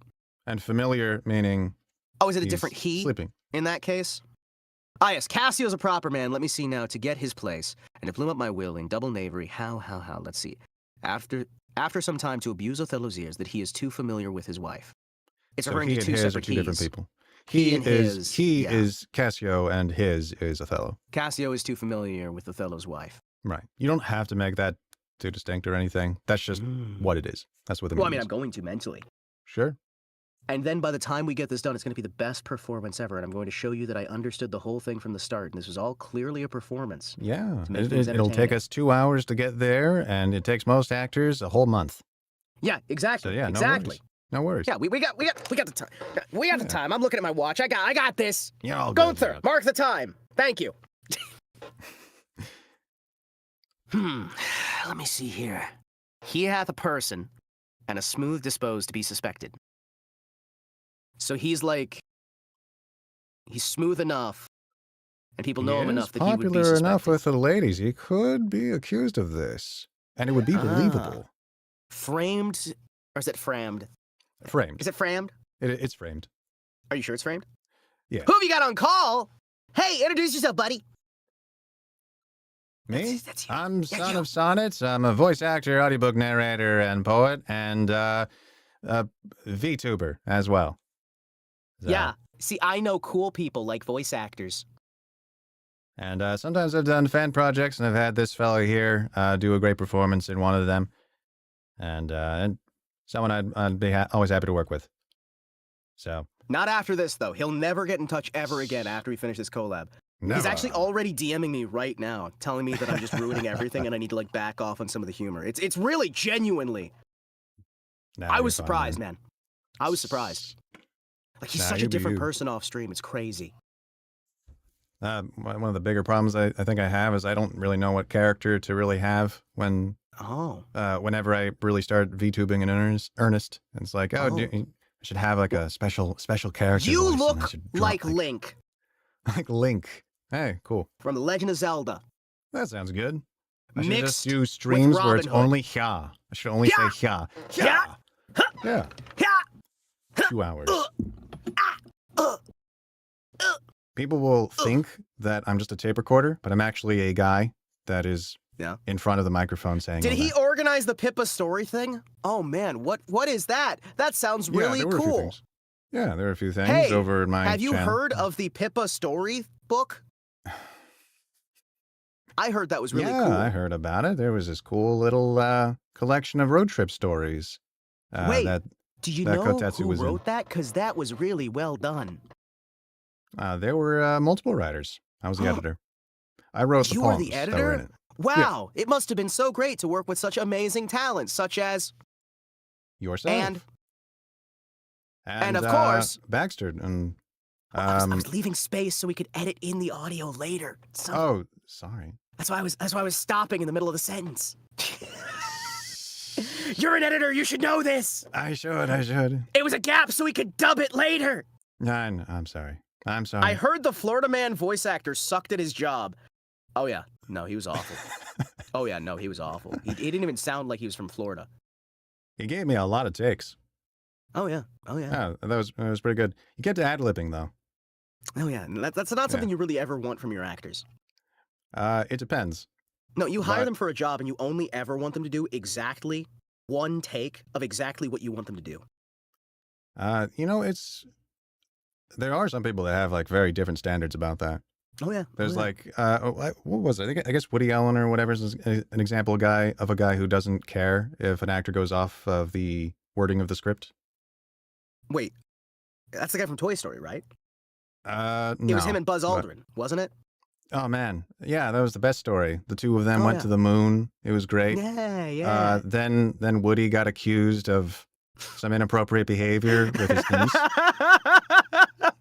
That would be such a different Toy Story. Oh no! You have the Wrong exact kind of normal toys. plot, but then Woody's getting accused of impropriety with one of the other toys, and it's like, oh, gosh. Woody, what were you doing to those army men? Oh no, Oh gosh. Woody, why? Woody, why? Well, you know, he just for some reason felt like having a conversation with one of the kids and talking about petabytes or something. There's a Yep. very, very specific definition he wanted to get across. Yeah, he really just wanted to get that. Like, I mean, really, he was a visionary, and people just misunderstood him. I mean, honestly. Anyway. You got a friend in me. Whole different meaning. Oh no. Yeah, it's awful. You got a friend in me. Oh, terrible, terrible. First stream. I'm going to hell. Well, yeah. All right. Yeah. Listen, I'm that's all helping you get yourself established. right. I appreciate it. Yeah, you're helping me We're build getting an my understanding resume. for who you are as a content creator, and now you are going to be locked in this horrible, Forever. horrible sector. Yeah, perfect. This is your first big stream, and I hope that it has been everything you'd hoped it was going to be, and so much worse. It's been fun. Yeah, we're just destroying people's childhood right now. Yeah. As artists tend to do.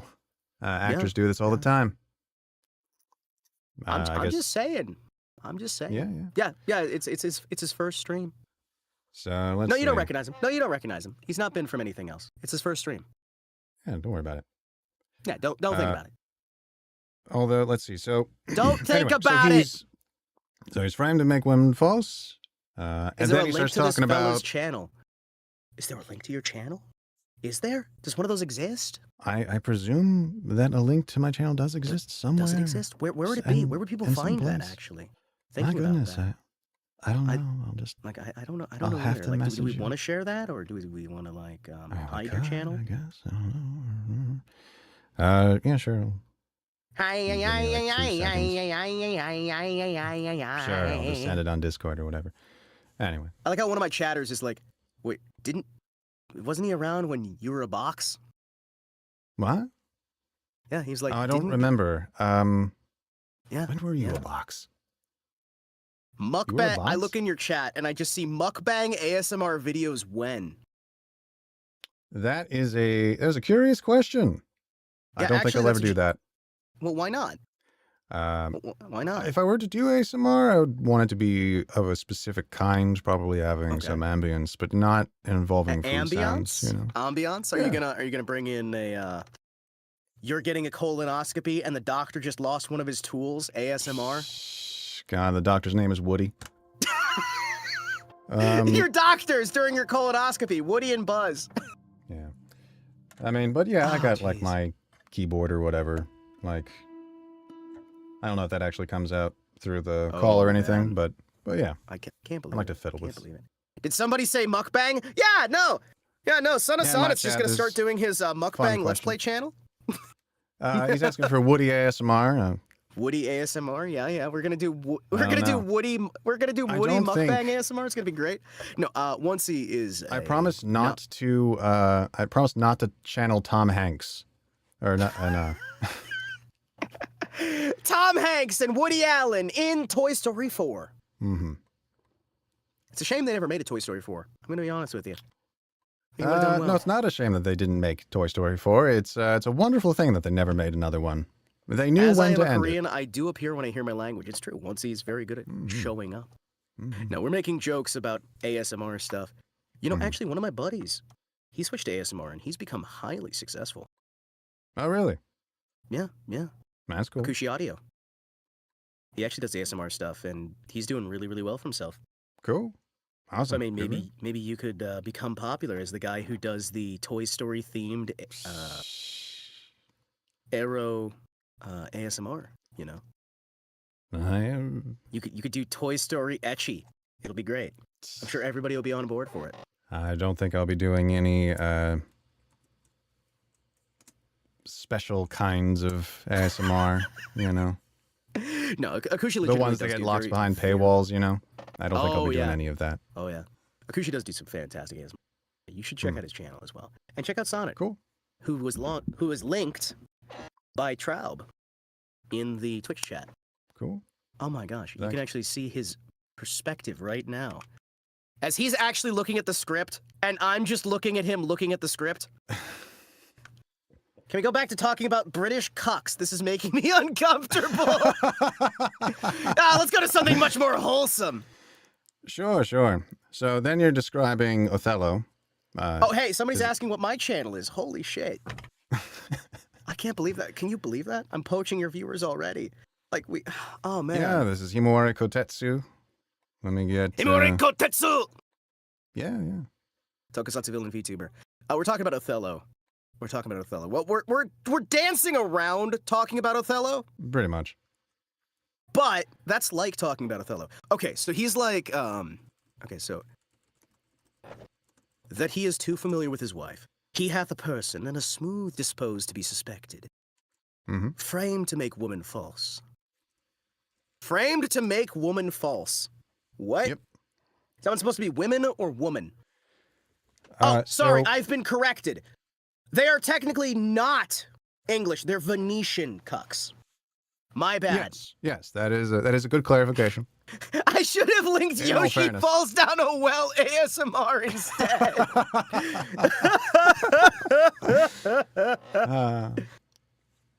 Either you getting into the horse game. Oh shit! Hey, we got a question to distract us from Othello real quick. Have you been playing the horse game? No. You don't like horse game? Listen, dude, dude, it's a gacha as a voice game, actor, right? you have to get into horse game. It's a gacha game. I'm not gonna play a gacha game. You have to get into horse game. Man, no. Nope, you gotta get in. I'll think about it. I'll consider it. I've been playing horse game. I already told myself that as soon as the speed up period's done, I'm dropping the game, no matter what. Yeah. During speed up period, you can actually earn more resources than you will be able to buy. You know what I mean? Okay.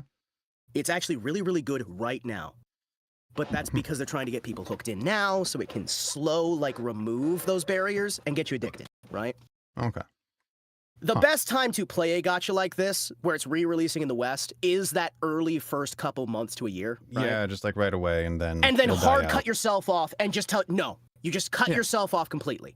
Yeah. Because that first year, they're going to have you do things for free. They're going to have you able to get a lot of character growth. You're going to have you actually be able to have fun with the game. I played this game back when it was still in JP, right? Man, it gets bad. Well, that's good to know. But it starts really good, right? Yeah. The early days are the best period. Like, just legitimately. Fucking fantastic. They've got wonderful story. The anime is actually really good as well. It plays really like a light novel in a good way. You know what I mean? Okay. That sounds interesting. The actual gameplay with it, doing the career mode, is a lot of RNG, but it does have a surprising amount of skill. This reminds me of the gag ASMR, your wife falls down the stairs. Which one of us is the wife in this regard? Hold on. Well, I think that might be Othello's wife. Oh. Can I push her down the stairs? I'd prefer you don't. She's supposed to be smothered. Yeah, but I'm just saying. Look, Flight of stairs. You can throw her down the stairs after the smothering ASMR, okay? we have to do the smothering. The corpse goes down the stairs ASMR. Comes after the smothering ASMR. Then there's the disembowelment ASMR. We gotta get the order right here. Right, exactly. Well, it'll be a trilogy, okay? You're going to go into the room. There's your wife, okay? You're Othello, okay? So you're a black man, all right? You are married to a beautiful white woman, okay? Okay. And other people don't appreciate it, okay? Mainly, like, her dad really dislikes it. And the other people are just envious of you because of how good you are with her. I'm so amazing and incredible and great and the best ever. Yeah, amazing. And you hear that she is cheating on you, and you Wait, hold really on, love hold on. this white woman. I think the ASMR story plotline isn't going in a correct direction. Are you kidding? This is the only way it should go. Yeah, no, Everything this needs is to be Othello. as It's deranged as completely possible. different. Right. Now, come on. It's that was kind of like the gateway of getting into listening to ASMR in general. It's just like coming upon Othello a fallen murdering his shadow or wife is whatever. the gateway to ASMR? No, Wow. I mean like finding cursed ASMR is the gateway to actually listening to it. Like, I genuinely. thought you were saying Othello murdering his wife is the gateway to ASMR. No. That'd be something. Oh, no. Hey, man, listen, all I'm saying really got me wanting to listen to Hot Officer gives you a traffic stop. I'm just saying. For every, for every 5 cursed, is it okay if I mention other streamers? Well, yeah.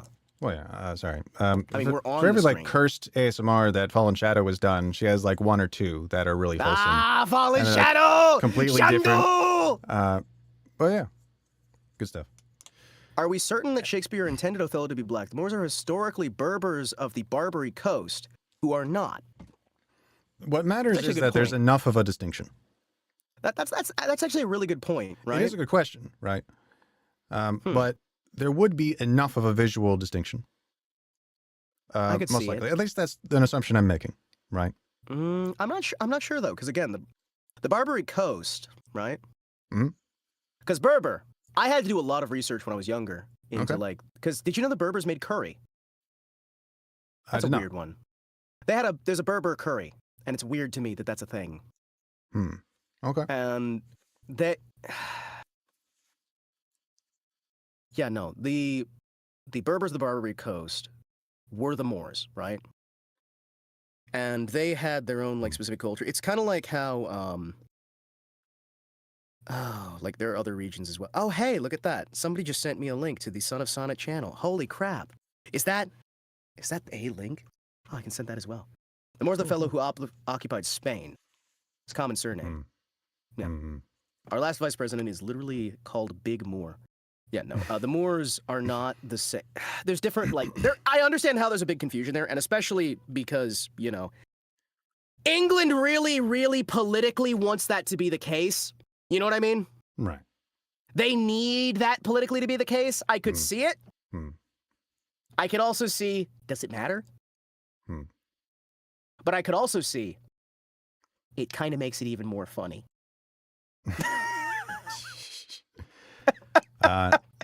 So it's an interesting question, I guess. If like that's because you do know, if you look at regular Shakespeare companies that do Shakespeare today, they will make racial casting decisions, and they will. I assume it's kind of like alter how things. Slavs equals slaves. Yeah. Well, Yeah. the other thing is, okay, how recently did they make that decision? That's another question as well, right? Yeah. You know what I mean? It's been, unfortunately, these things have been going on for a long time. But Because the thing is, if we look towards the pre-war period in England, if it's still being done then, maybe, right? Like, how far back do we have to go to see this done? Is it actually a thing that's always been done, or is it another case of, well, our modern recordings of this look like X, like with the Mikado, right? Okay. Gilbert and Sullivan play from 1860. When was that? 18. Well, the Mikado is set in Japan, right? Japanese hotel. And it's a story about such written by a couple of Brits. Or was they American? I can't remember. Gilbert and Sullivan. Gilbert and Sullivan. Anyway. I gotta look this up. I'm gonna be an idiot. Victoria. So anyway, the point I was W.S. just... Gilbert, Arthur Sullivan. Yes. Both dead by 1900. Sorry, both dead by 1911. Yes, 1875 is when that one was made. Yeah, the Mikado. But like with the Mikado, some of the early ones versus some of the more recent recordings, and who decides to do which bit, right? Yeah. It's very interesting to see how people will change these things over time and then just redecide that something has always been a certain way. like how they've redecided that every single one of the performances of the Mikado should be referencing modern politics, modern social situations, right? Yeah. When that's a very, very recent sort of thing, like the 1960s, I want to say is when they started doing that. It wouldn't surprise me. I'm sorry. I'm kind of starting to blank out a little bit.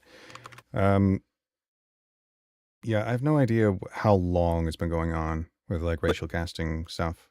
You get It's been the a thing long there, though, time. right? Because it's not even necessarily about the racial thing itself. It's still one of those where it's a cool thing to think about, in all honesty, right?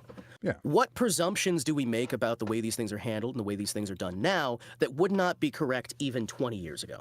Yeah. Right? And you can... Because there are some modern performances, like, Queen Anne Boleyn being black? Oh, gosh. Yeah. Yeah.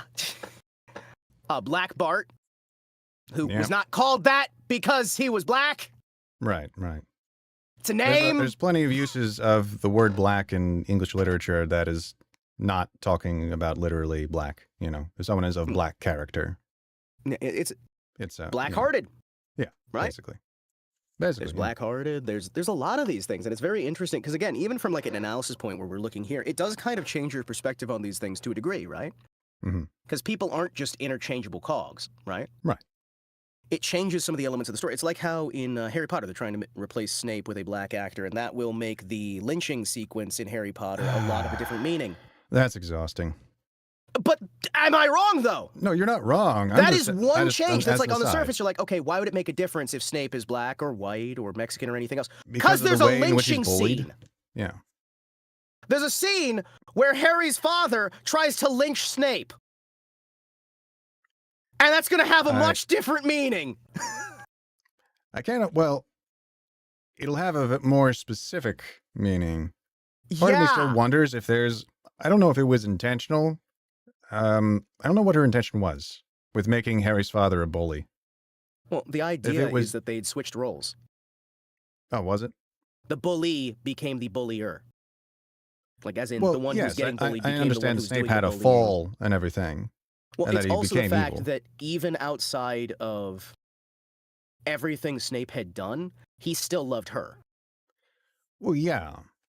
And part of me wonders if it's making the point that she should have been with him instead of James or something like that, or if that was not the intention, but...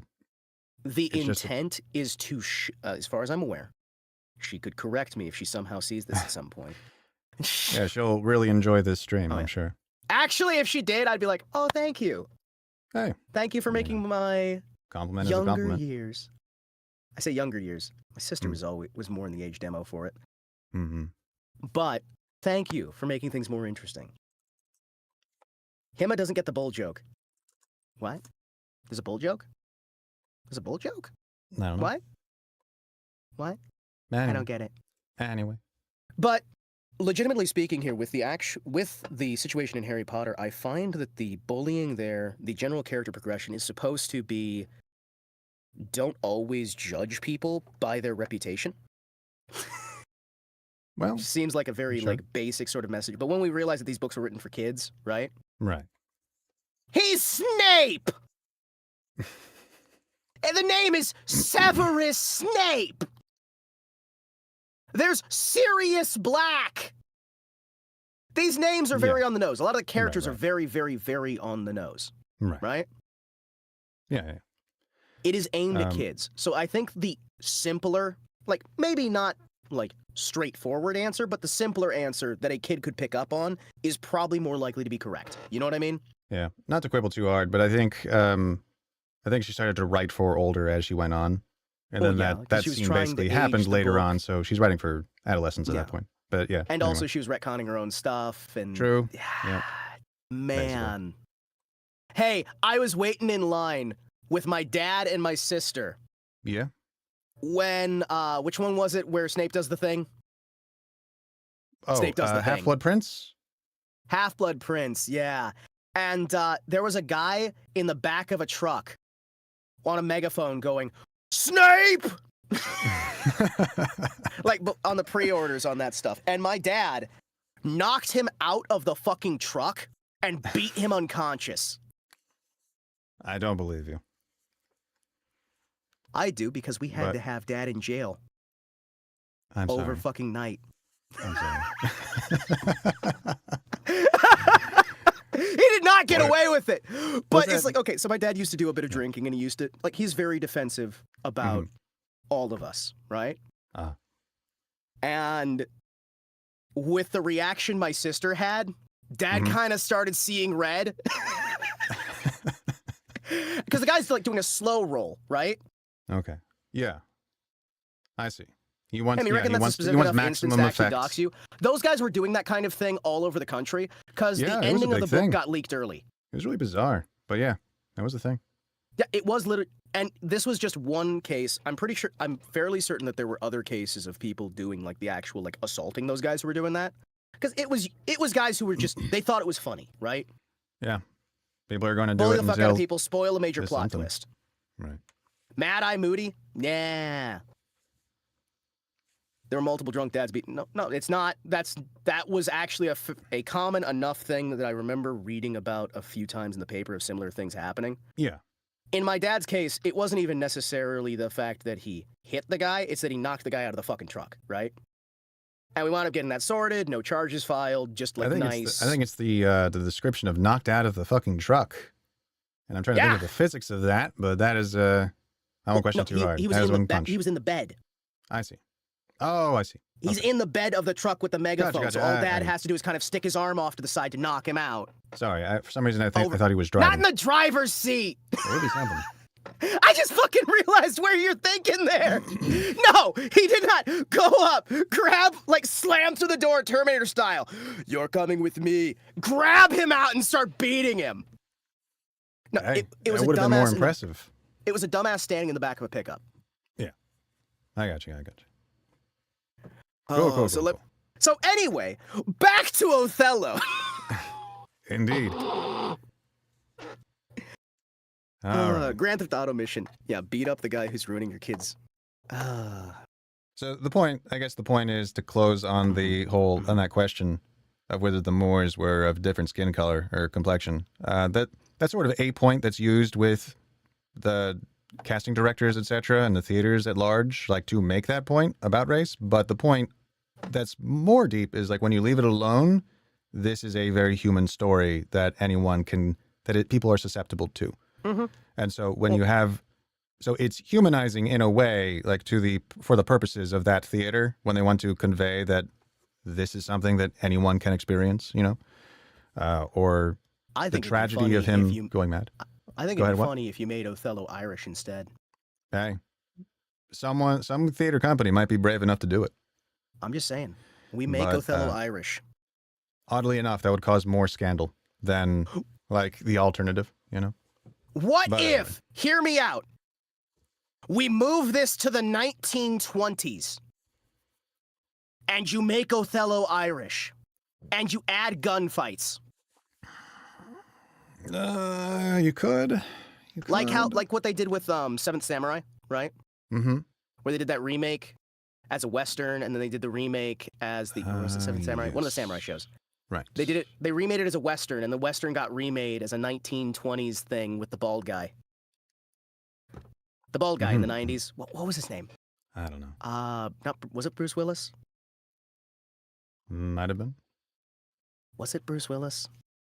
Well, not Magnificent Seven. I know it wasn't Magnificent Seven. It's the one where guy rides into town. The two different crime groups are fighting. He works for both crime groups to pit them against each other, makes a ton of money, and then burns the entire fucking town down.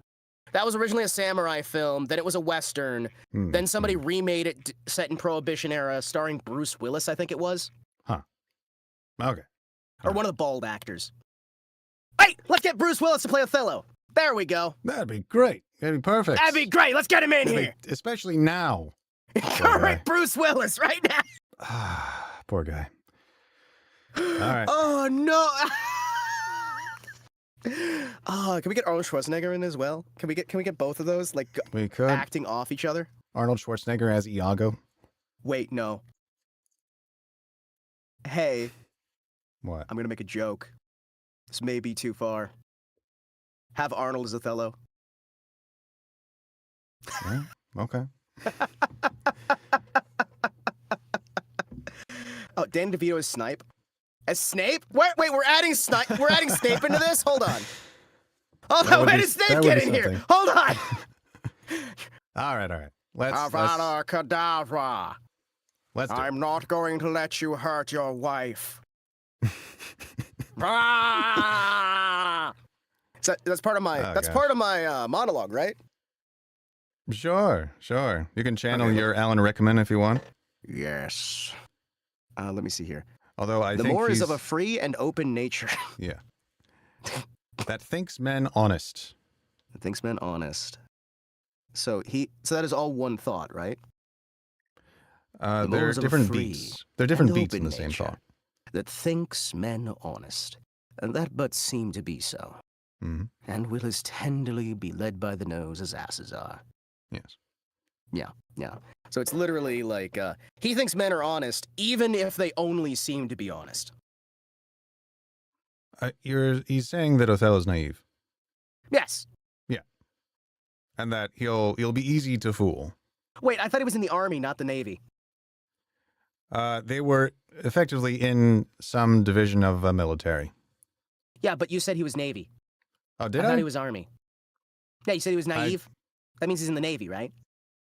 Ah, you got me. No. But anyway. Oh, come on. I'm setting you up for so many good jokes here, and you just keep letting them fall on the ground. I'm not great at that. I'm sorry. I'm teeing them up. Here's a softball. You're teeing them up perfectly. Here's a softball. Okay. Here's a softball. I'm sorry. I'll learn it. I'll get it. Someday you'll be half as good as the humblest man on earth. I'm the most humble, the most charming. And and Iago, you are dehumanizing him a little bit as well. Yeah. In this comparison you're making. Yeah. He thinks he's not a honest. person, he's a Moor. Right. And thinks man honest. That would seem to be so. Yeah. And will tenderly be led by the nose as asses are. I haft. That's a contraction of have it, right? Yep. I haft. It is engendered. Hell and night must bring this monstrous birth to world's light. Right. And now that we've gotten through the first one. Lord. What? Now do it all at once. Do all of it at once? Do all of it at once? All at once, without any more distractions. Do I have to? Do you want me to do it? No. Okay. Then we can move on to the next one. No, you try this once so I can see how a master does this. Master. This is the legendary voice actor. He is the greatest actor in the entire industry. This man can do no wrong. He's quite the hype man. All right. You're gonna love this, chat. And if you don't, we're gonna banish him to the Shadow Realm. All right, cool. Let's do it. No pressure.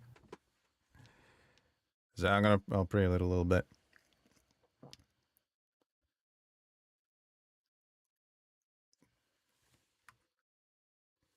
Thus do I ever make my fool my purse. For I mine own gained knowledge should profane if I would time expend with such a snipe, but for my sport and profit. I hate the Moor, and it is thought abroad that twixt my sheets she has done my office. I know not it be true, but I, for mere suspicion in that kind, will do as if for surety. He holds me well, the better shall my purpose work on him. Cassio's a proper man. Let me see now. To get his place and to plume up my will in double knavery.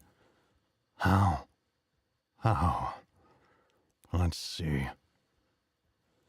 After some time, to abuse Othello's ear that he is too familiar with his wife. He hath a person and a smooth disposed to be suspected, framed to make women false. The Moor is of a free and open nature, that thinks men honest, but that but seem to be so, and will as tenderly be led by the nose as asses are. It is engendered. Hell and night must bring this monstrous birth to the world's light. Yeah. I'm sorry. You're going to Brazil. Ah, shame. That's okay. I'll be with my people. Go to Brazil! No. No! Must suffer now. You're going to a Brazilian Wendy's. I vote Detroit. Uh, That's an even worse fate than Brazil. At least there are nice parts of Brazil. Maybe one day they will remake the movie Brazil, and I'll get to be a supernumerary in it. Could you imagine they remake the movie Brazil, but they call it Detroit? Oh, God. You know there's an idea there. There is an idea! Dude, you could do a lot of swaps as well. It'd be great. Yeah. Yeah! You just call it Detroit. Become human.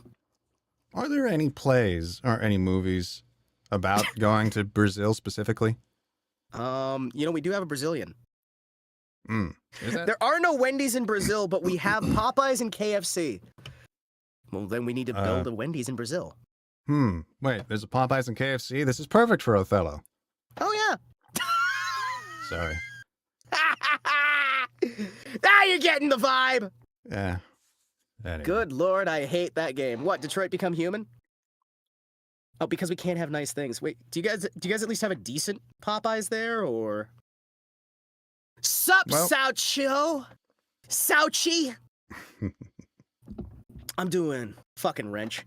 Do you legitimately want that gone? Because I can get rid of that wrench for you, man. Like, I can actually just get rid of that for you. Like, if it's actually an issue... just get rid of it. Get rid of it. He wants it again, he can ask for it again. If he wants it, if you want it gone, like, I can... Because, like, I like leaving it on there because it's a good joke. No, our friendship is over. No! I'll take the wrench if you need someone to take it. Just like just pass the wrench over to J-Volts instead. All right. Okay, let me try reading this thing. All right, we're only like what, 3 hours in? 5 hours in? We're 2.5. 2.5. Yeah, we're about. I can't believe we're already 4 hours in. 6 hours already.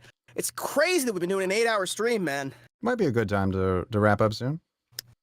No. I can keep going if you want to keep going, but still. You're stuck here. You don't get to leave. You came on here asking for a collab. You're gonna get the best damn collab of your life! Its value is measured in minutes. Literally. Indeed. All right, I'm gonna remove him as a moderator. There we go. Saucho, you have been freed. Congratulations, Saucho. You have been freed. Master has presented Saucho with clothes! Saucho is free! Sauchu. Sachu. Sachi. Okay, let me do my ultra super cool. Yeah. Are you ready? Ready? Let me put on my theater voice. Give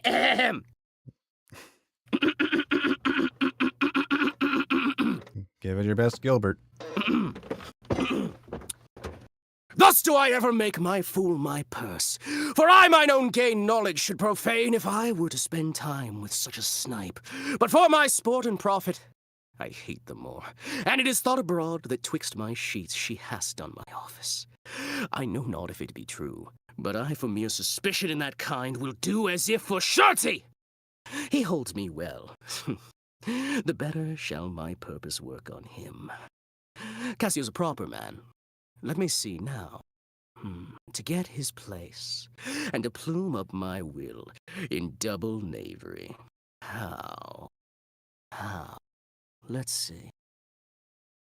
After some time, to abuse Othello's ears that he is too familiar with his wife, he hath a person, and a smooth disposed to be suspected.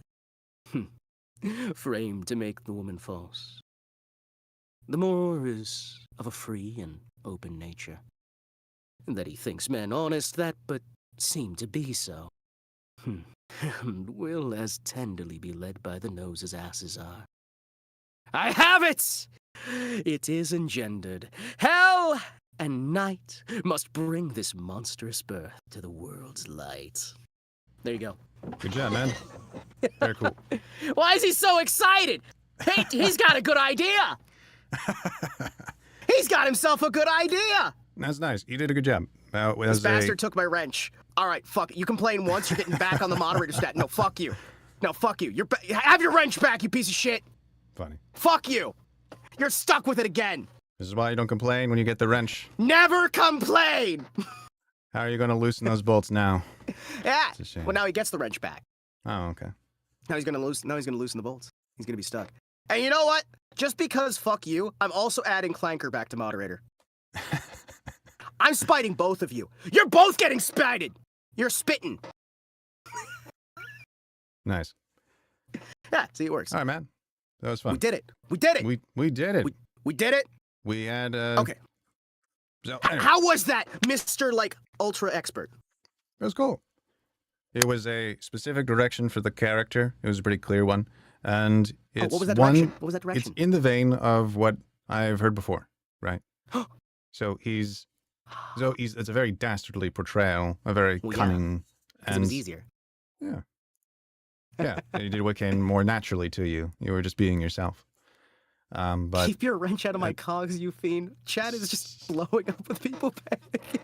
I love it. it's okay. It's just a wrench. It's not a euphemism. It's. Are you one of those assholes who has a picture of a fucking pipe over his like fireplace that says "This is just a pipe"? What? Have you never seen that? No, I never It's a have. Sigmund Freud poster. Okay. So the original like saying the, is the sometimes a cigar pipe is is just a cigar. pipe, or a Right. cigar is just a cigar. Yeah, Right. and it's just a It's a painting of a pipe on a blue background, and it's really fucking expensive, and it just says, "This is just a pipe." Gotcha. I don't usually think of Sigmund Freud as a positive example, not? so Why why not? not? Why not? You That don't like him? that has to do with Do you his hate him? Heritage. He kind of basically did his research into Europe and discovered a lot of child abuse, and then kind of formulated his primary opinions off of making an excuse for it. So like the basis for the Oh. idea that boys want to have sex with their mother is because he I became see, I aware see, I that see. childish abuse. He became aware of child abuse and such, and he just made an excuse for it. That's my understanding of the situation. So it's like, Okay. yeah, his His mind theories couldn't are. handle it, so he decided to be very clever. That is my feeling on it. Oh yeah. Well, you know, by the way, I've realized that you had 3 of these monologues, and we've gotten Nah, through you're one of them. It's time to get through the second one. Because you Nah, gave me don't worry 3 about it. monologues. We have to do all 3. Nah, You're not we allowed to don't. leave here until we do all 3. Yeah, You're we stuck. can go. It's okay. Nope. You're stuck It was here. a good Nope. chat. It was a good chat. No, you stay here. I realize you're highly disappointed and you hate my acting. Not disappointed at all, man. I You understand did a good job. that you have been sleeping with my wife. I understand it, and I'm not angry. I'm not bitter. I'm just going to have you smothered in your sleep. Yes. Well,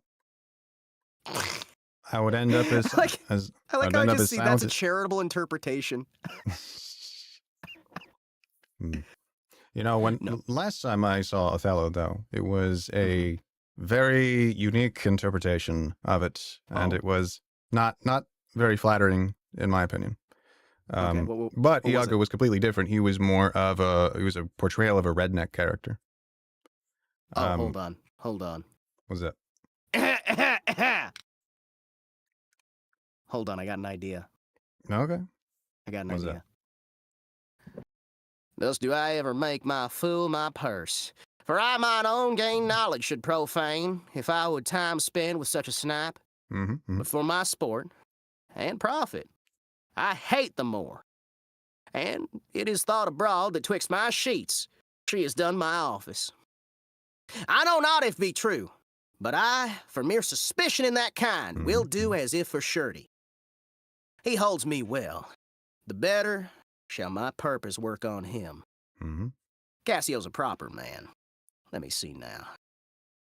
To get his place, and to plume up my will, double knave.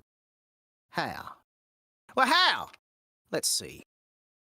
After some time to abuse Othello's ears that he's too familiar with his wife. He hath a person, and a smooth disposed to be suspected. Framed to make woman false. The more is of a free and open nature that thinks men honest. That but even seem to be so. And will as tenderly be led by the nose as asses are. I have it. It's engendered. Hell and night must bring this monstrous birth to world's light. Emma, please don't. Seriously, please don't. Please don't. It's okay. It's terrible. That's the point. Yeah. The point is that it's bad. Yeah. If I actually want to do a proper Southern accent, there's much better ones to go with. That's True. more like the King of the Hill Southern accent. Yeah. You ever see them? One of those guys over there, when you know what I'm talking about right there? Boomhauer. Yeah.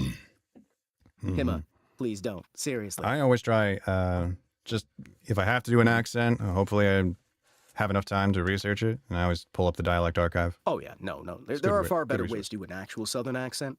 Yeah. More refined. But honestly and legitimately speaking, a lot of people tend to go for very specific fictionalization versions of the Southern United States. Definitely. It's always the same handful, and there's better ones. You know what I mean? There's better ones. Oh, man. Just go into New Orleans. There are a lot of different... Nolans. Yeah, Nolans. Creole kind of accents, etc. Oh, yeah. I'm going to be honest. That Southern accent is probably about up there in terms of offensive with the chimney sweep. Chimney sweep, like Mary Poppins, or I'm trying to think. Hi there, Governor. How's it going there? That they use for like Tracer and whatnot, that comedy accent. Yeah. Where it's not even like quite right for the Cockney. It's not quite Cockney. Right. Yeah. It's not quite like anything really. I am somewhat guilty of putting on bad accents for minor characters if I know they're not going to appear again. It's what you do, like legitimately when it's like just a moment there. Yeah. But I do think it is worth taking a moment to recognize that, my goodness, some people have been bullied into the fucking ground. Yeah. Oh my gosh. People like J Volts, who I just bullied by doing a terrible Southern accent. Sorry, I feel good about myself. He's evil, you know? It comes with the territory.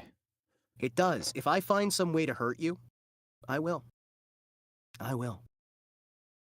Like I heard Sonnet. It's not evil out of love either. No, it's evil out of love. Well, it is evil out of love. It's love pure... for the game. Oh, okay. I was going to say, that's a tepid evil. You got to be evil out of the pure, unadulterated malice of it, you know? I am evil out of the love for being evil. Please, sir, I want some more. This is a totally realistic British accent. You throw wreaths at all of the little children asking for money. Please, sir, please, may I have some money? I just want a little bit of money. Nothing much. Just a little bit. Also, I can't believe that you hate me so much that you want to leave. Why do you hate me? Why do you hate me? Let's work through this. Let's do some therapy here right on the side. Sit right there on that couch over there. Come on. All right. We can keep working on monologues, or we can talk about anything else you want. Well, I mean, we are hanging out right now. We've been doing a lot of distract back and forth here. Yeah, pretty much majority of it, but it's okay. Now, I'm sorry. That probably sounded like passive aggressive. I'm sorry.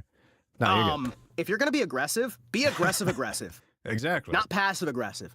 Exactly. I need you to like look at me in the eyes and go, dude, shut the fuck up. I hate you. That would require me having eyes. Where are your eyes, by the way? Where are your eyes? It's a secret. Could you let me in on it? No. Just sorry. Like, tell me. I can't, man. Just like tell me. Should ask your wife.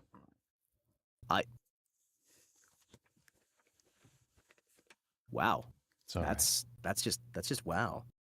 I'm sorry. I mean, like, seriously? If you're going to learn one secret, you may as well learn the other. You know what I mean? Yeah. So there's other ones here, right? So now there's this Monologue 2. Yeah. Which is Richard III. Yeah, this is the very first one. What is that? What is that? Richard III? Yeah, what's that? It's an example of a history. So is it the sequel to Richard II and Richard I? He is kind of a sequel, but not of Richard II, which is kind of funny. What do you mean? But he's the third, so doesn't the third usually come after the second? Or was the That second is- his son? That is a funny thing. Okay. If you Mhm.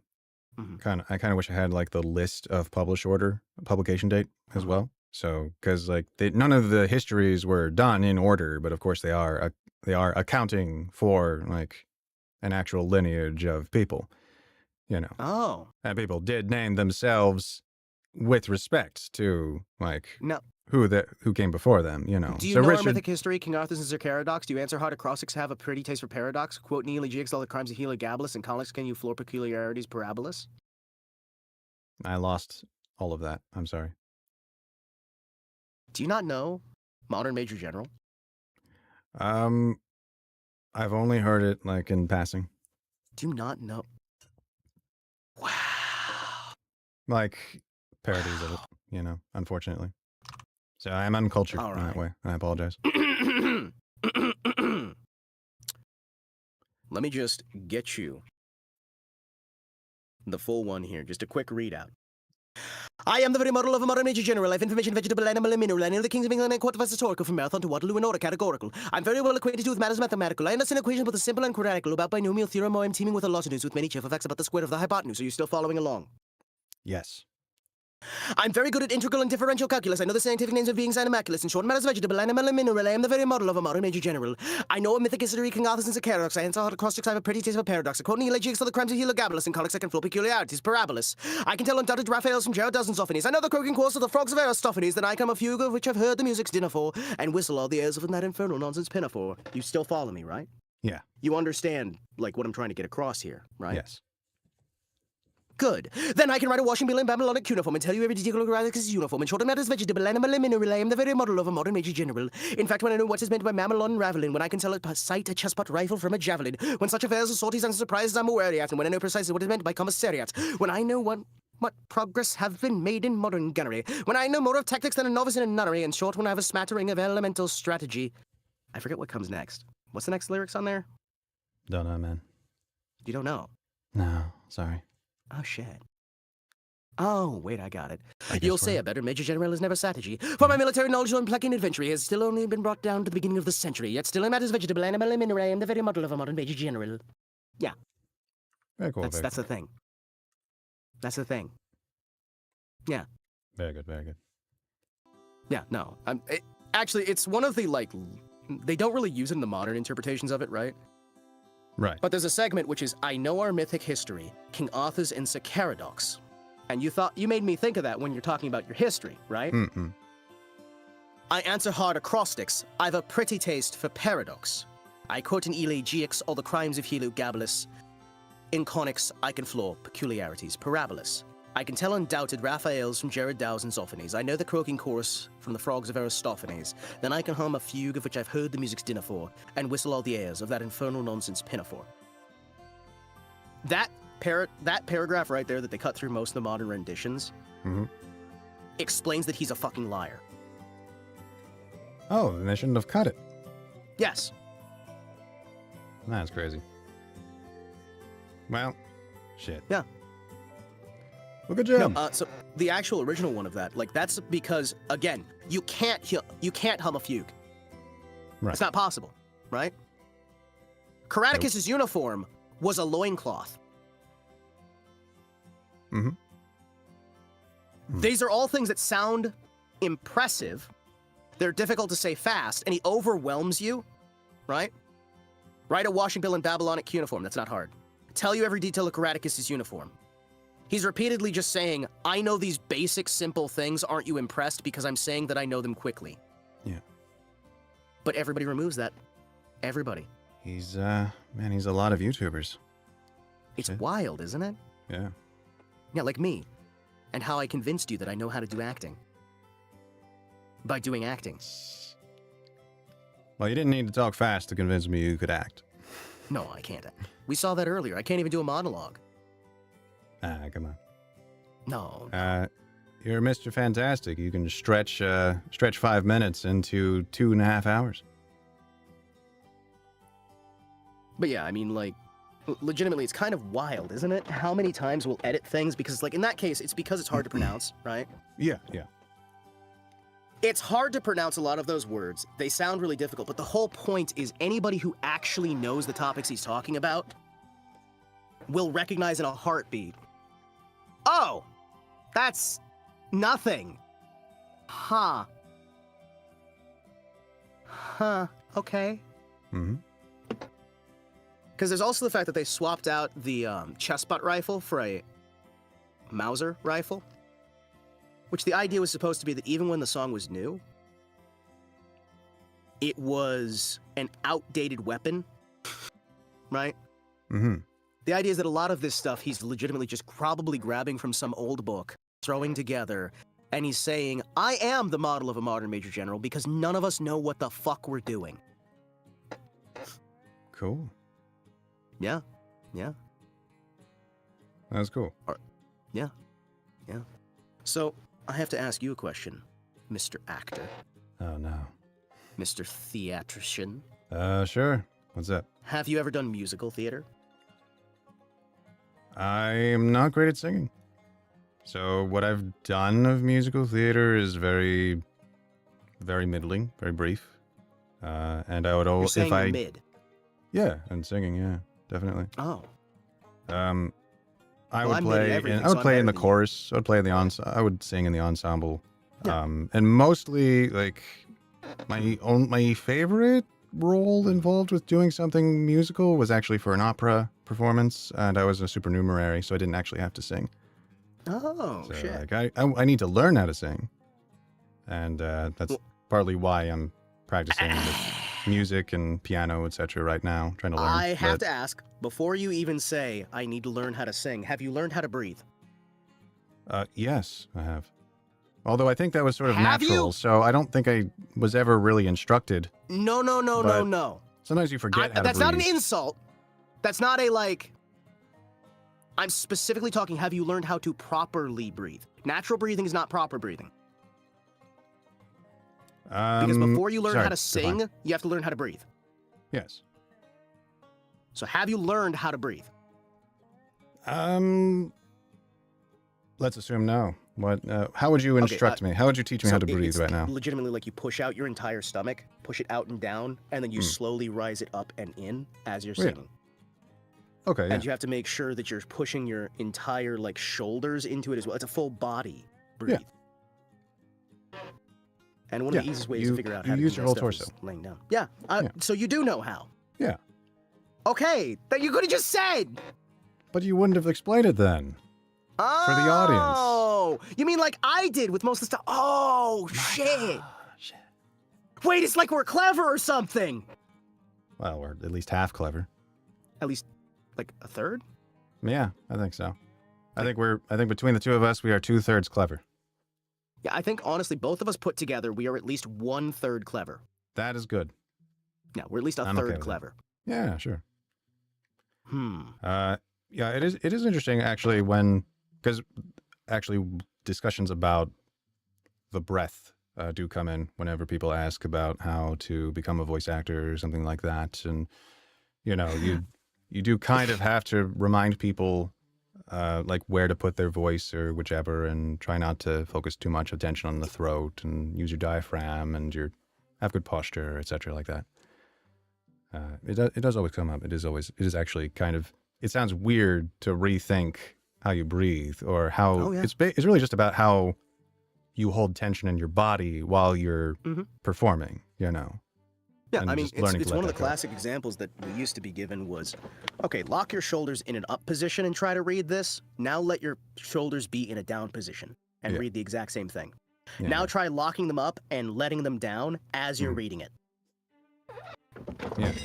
Because that's one of the best ways that you can just go, hey, cool. This is what we do, right? Definitely. It's I'm really gonna- quite lovely to be able to do these sort of things because you're Yeah. able to figure out, oh, huh, makes sense. Rather than being told something. Definitely. Are you sure we didn't do a collab before? Pretty sure. This is the first one. This is my first live stream. Although, Are you I sure did about I did that? hire you, so I guess that technically is a collab, right? So, That counts. Or wait, That counts. is it still That hiring if That counts. I think I It offered to pay, counts. but you wouldn't accept. Yeah, I literally did not offer. I literally did not accept your offer of payment. I was actually like legitimately just don't you dare fucking pay me. I mean, I paid people for other collabs just out of because I insisted on it. But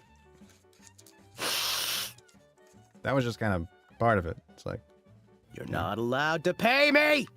all right. I promise. I will not. I will bite your I will throat not out. I will not pay you for something that you did over a year ago Exactly. and that you already declined payment for. Thank you. Okay. Thank you. I'm going to take off in a few minutes. Just He hates me that Guys, much. You see this? I'll- You see this chat? He's taking off. I will He's using his either excuse to run away.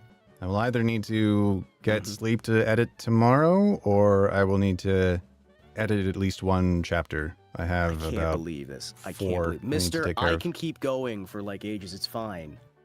If Reveals his if true you want to keep fucking going, colors. then keep going. Reveals wanted his to check in. true colors. He hated me the whole time, just like Iago hated Othello. Because Because I have more he- personality than him. Oh, I thought you were going to say that you were fucking my wife. What? Uh, What? No, I wouldn't do that, dude. We're like bros. Dude, I I would would- never do that. That's great to hear. I'm Yeah, glad to I hear would that. never have sex with your wife. Not even if you ask me. I would never ask you, Good. but 'Cause I I'm would glad say to no. know.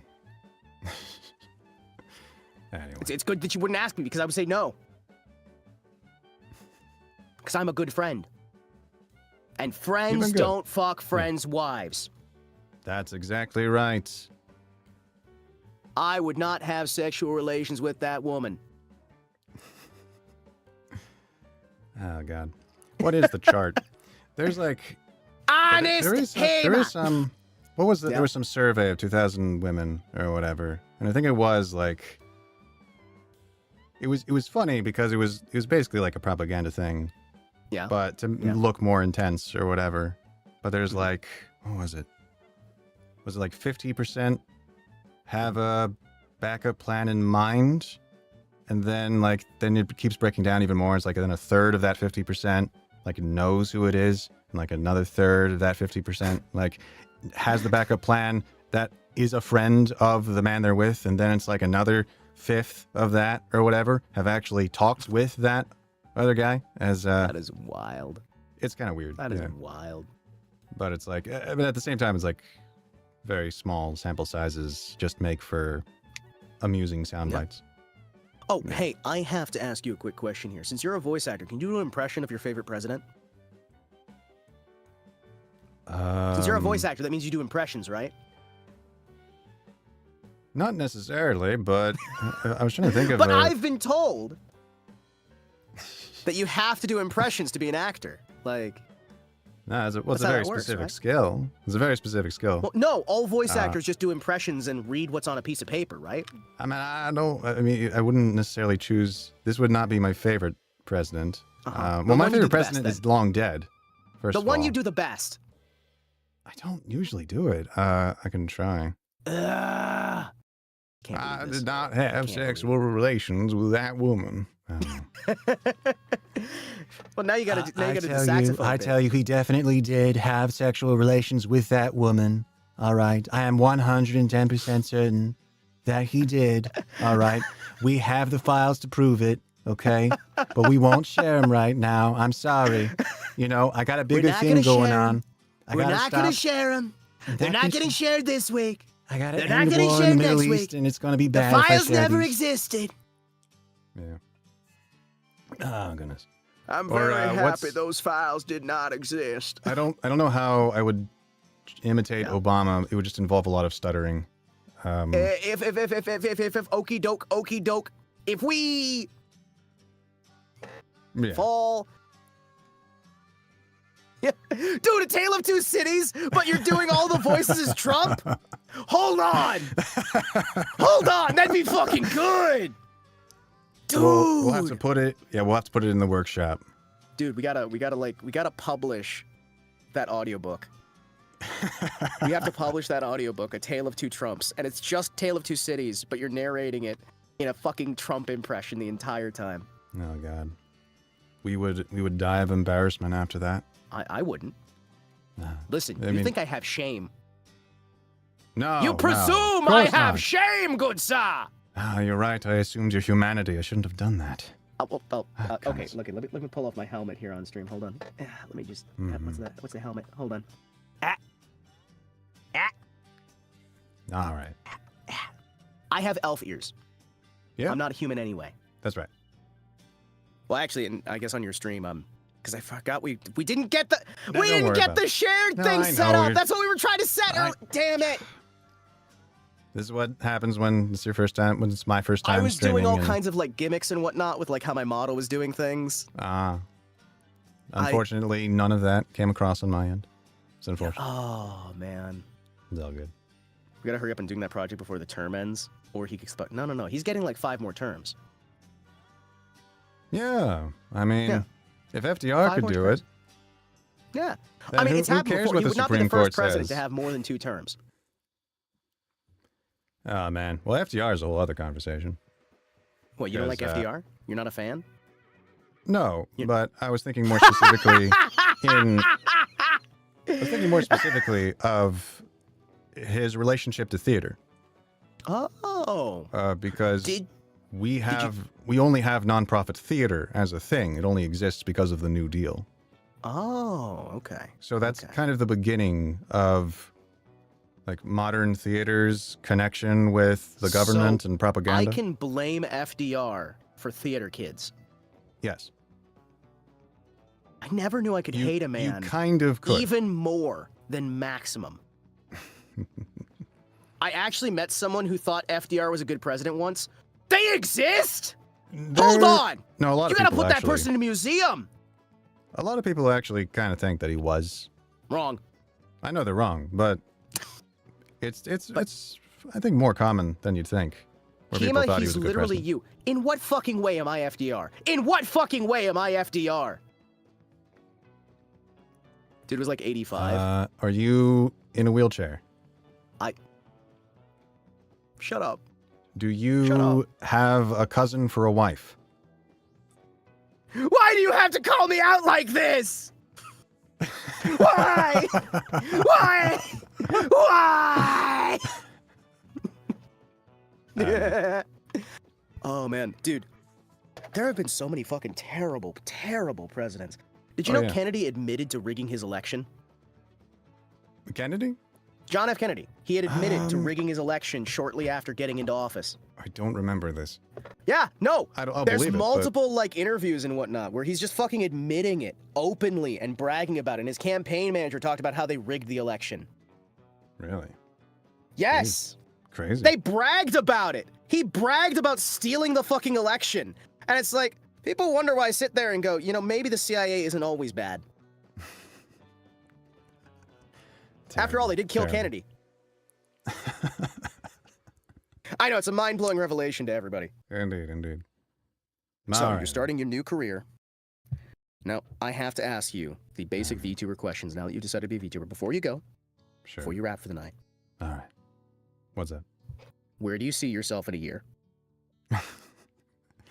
Come on, this is like a job interview. We're interviewing to like have you be a terrible VTuber. at job interviews, to be honest. Mr. really- Sonnet, would you please sit over there? We need to have a few questions about you, whether you'd be a good fit for VTubing as a whole. Well, Where do you see yourself in hopefully, 5 years? hopefully, I'll just still be able to be Mhm. myself and have fun and actually make things of substance. Hopefully, All right, I mean, all right. and if they are just casual times and they aren't the most tailored experiences, Yeah. then hopefully they can at least be enjoyable. Or I don't know if I don't know if they'll be meaningful, but my hope is to make meaningful things. Mhm. So Now, hopefully it can just be fun, if nothing else. if we hire you, the pay will be 0 to start with, and you can Oh, okay. eventually keep your like get money that you paid make in from ad revenue, a exposure. percentage, of course, right? Okay. All right. So if we hire you on board as a VTuber talent, what we need to kind of do- like what do you bring to the table as an asset? What with we our need company. to do is you need to offer me a very specific amount of low pay that is tied directly to how much gas money I will spend to get to the location. Oh, okay. Okay. And then we will have your standard fare. Okay. No, legitimately, like as a VTuber, what are you bringing to the table? What are you bringing to your channel that other sources would not have? Honestly, I think it's, well, and again, I'm just going to downplay myself a little bit, but This is a job interview. You won't get the job if you do. Upplay yourself. The thing is, I just don't like doing that. I just don't. No, you're in the interview. Don't make me force you to do this interview right. I will drag you kicking and screaming through this interview so we can get some sound bites that'll make people sub to your channel. Ah, gosh. Hello, my name is Sonnet, and I am a voice actor, an audiobook narrator, and a poet. So I would love to perform for you. I would love to play many different characters, to have wonderful, colorful readings of all kinds of zany genres. And perhaps we could have some musical pieces, some kind of orchestration, some kind of visual novel playthrough. Wouldn't that be great? We can have talks with all kinds of crazy, zany, silly people, like Himawari Kutetsu over here. This nice little gentleman over here. And you know, sometimes we get to explore all of their different knowledge, their unique points of view about storytelling. And myself, I, as someone who loves to write, who loves to work and all that, who loves to perform, I get to put on silly voices while I do it. So now, are you going to be Iron Mouse then? No. Only she can be Iron Mouse. Okay. Are you going to be like... I don't actually... I've never seen her content. Tungsten Finch? I don't know who that is. That's literally just a knockoff of Iron Mouse that he just made up. Like Tungsten Finch, Iron Mouse, Copper Rat. That was neat. Copper Rat, Tungsten Finch. You know. Platinum Platypus. Platinum Platypus. Parry the Platinum Platypus! That'd be good. Nice. So you're gonna play Also, thanks to my chat for your compliments. So you're gonna play ecchi games, right? You're gonna play Eroge? Ecchi? Is that what you're, what you're bringing to the table? I feel like there's like a conversation that could be had about that. Not that I would do it. No, I rather. I didn't realize I was having a conversation with a politician here. I thought I was hanging out with my buddy Sonnet. No, I wouldn't do eroge games because it would be unhealthy for myself and for the viewers. Listen, well, what about well, would you be willing to like read fan fictions on your channel? Because I hear that is a possibility. I hear that's popular with the kids. I mean, it is a possibility. It's something I can think about. I might run into the reason why not to immediately, but what's that reason? What's that reason, actually?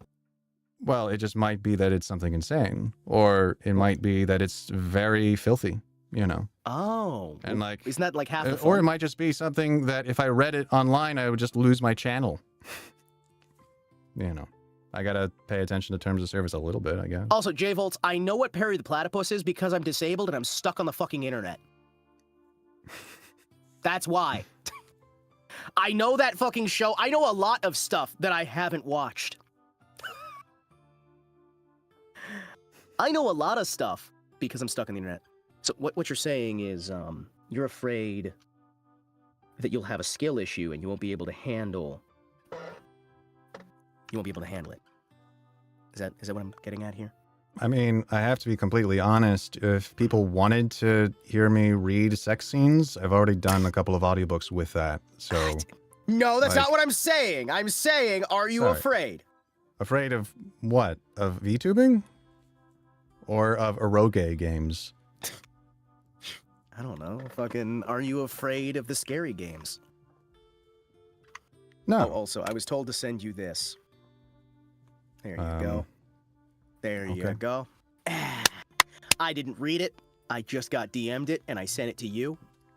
Don't know why, but my job is done now. Your job is done. I see it. Yes. Yes, you've now seen it. Do you need me to read this? I mean, like one of my members of one of my moderators has just gone, please, please, please. I don't know. You can just do that off the fly, right? Like you can just read a text for the first time ever and just like act it perfectly, right? Do you vouch for your moderator? I don't know. I haven't read. Let me double check to make sure he didn't like send a troll post. Hold on. What the fuck is this? What the fuck is this? Hold on. What the fuck is this? Kesey died of ligma. What the fuck? What the fuck? What is this? What have I been sent? What did I send you? That's a good question. What is this? You have a lot of faith in your moderator. I did. I didn't even read it. I didn't even read it first. I'm just like, I trust you. And it's like, my trust was misplaced. Dude, it was a well-calculated risk, but I'm bad at math. It's all right, man. You know what It's you a could do? if you common wanted to, problem like, in the VTuber scene. You know what you could do, actually? What's that? So the horse game is popular right now, right? It is. Instead of playing it, you could just do some like audio readings of the different scenes and whatnot. It might be fun.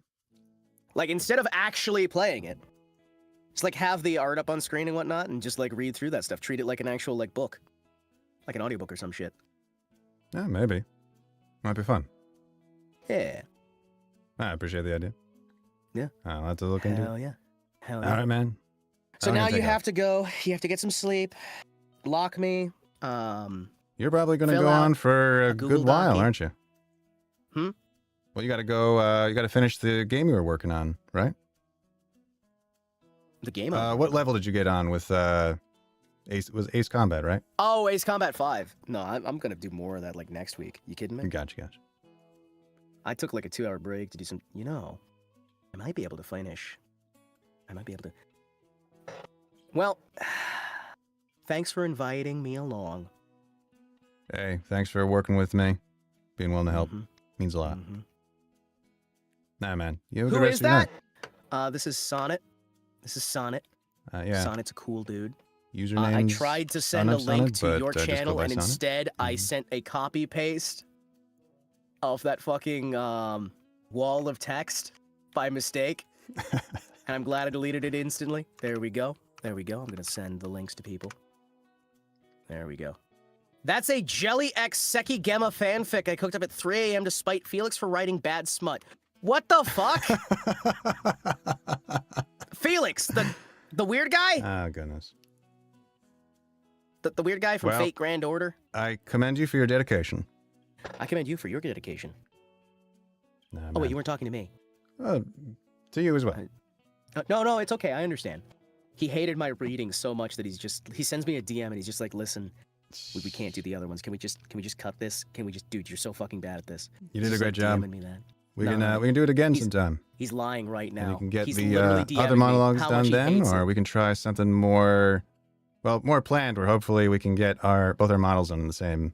Okay, Same stream. that part We'll I get can that. agree with. Having both I of our will- models on the actual same screen I would will be message nice. you an hour before, and like I would in an actual production.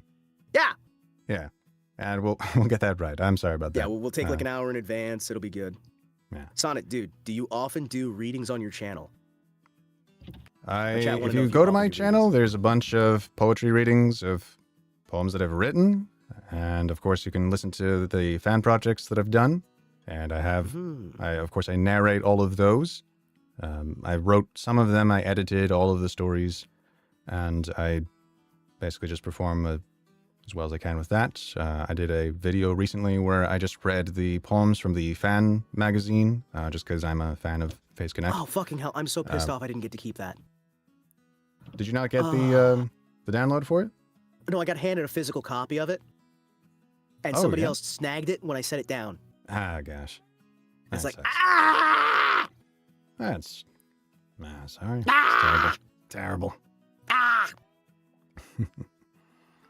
Or do you And, really not? No, and this there's a is his bunch first of- stream. He was on here. I got Yeah. to steal Yeah, I don't His have a formal debut streaming- or anything. first time. I got to steal and his first time streaming, and I got to Yeah. make it the best stream ever. It was a good time. Yeah, it was. Yeah, it was. Man. You're really impressed with me. We got to talk about cucks for like 2 hours. I guess there's no actual cucking going on in Othello, You got to channel but all of your rage. yeah, all that rage at having all of that experience. I'm sorry, man. That experience. I'm just so sad that you decided to pick that monologue. You know I'm allergic to Shakespearean. I'm going to be breaking If we stayed out on in topic, hives. we would have had you as performing as other different villains as well, not just the one that's afraid he's a To be cuckold. fair, Yeah, to be fair, it was a really good time. it was a good time. Next time Also, we'll I have you did kind of want to do stall for Winter's 3 hours Tale. because when you're doing streaming, right? General bit of advice for you. Oh yeah, what? You're over on YouTube. Try to make your streams no shorter than 3 hours. Oh really? Okay. Yeah, 3 hours is about the ideal time if you're doing a minimal stream. That's also why I've been doing some stalling on here and doing a little bit of extra stalling, right? So we can okay. definitively try to hit as close to that 3 hour mark as possible. Because guess what? I've been using this entire thing to partially help teach you how to be a better streamer. Well, hopefully I'm a good student, and I will hey, I will even if you're reflect not, back on this session that we had and I try to learn as genuinely much as I hope can. that what we're doing here can get across as an actual, like, in the field sort of like, hey, here you go. Hmm. I don't like doing the kayfabe shit that much, right? So I'm just coming out and telling you, hey, Yeah. here's some things here, here's some things to understand with this. When we're doing these sort of things, don't make your topic the king of the stream, right? Hmm. The tangent is what people come for, not the actual stream itself, right? That'll be a hard lesson for me to It's learn. the journey in and out that you weave behind it, so you're still getting your main thing, right? But you're making the fun tangents, right? Yeah. The fun shift, just- the fun move. It's just Do you plan on doing a lot of readings when you start streaming regularly? Hmm. By the way, Oh, second. Sonic. Sorry. Sonic! Yeah, Sonic! Son of Sonic! Is that your alt? Is that your alt? No. Son of Sonic? No. Gosh, I have no alt accounts. He totally does. He totally does. No way. No. He totally does. Anyway, But no, do you have any plans to do like reading streams when you start streaming regularly? I think so. Yes. Oh, hell yeah. I'll probably have to get onto Project Gutenberg and pull up some things. I'm not certain of what necessarily I would read, because it might be something a bit dry or boring, or it might be something involving like philosophy or whatever the heck. But it might just be something like Under Milkwood Oh, by hell yeah. Dylan Thomas, because that is rich in language, and I just love it.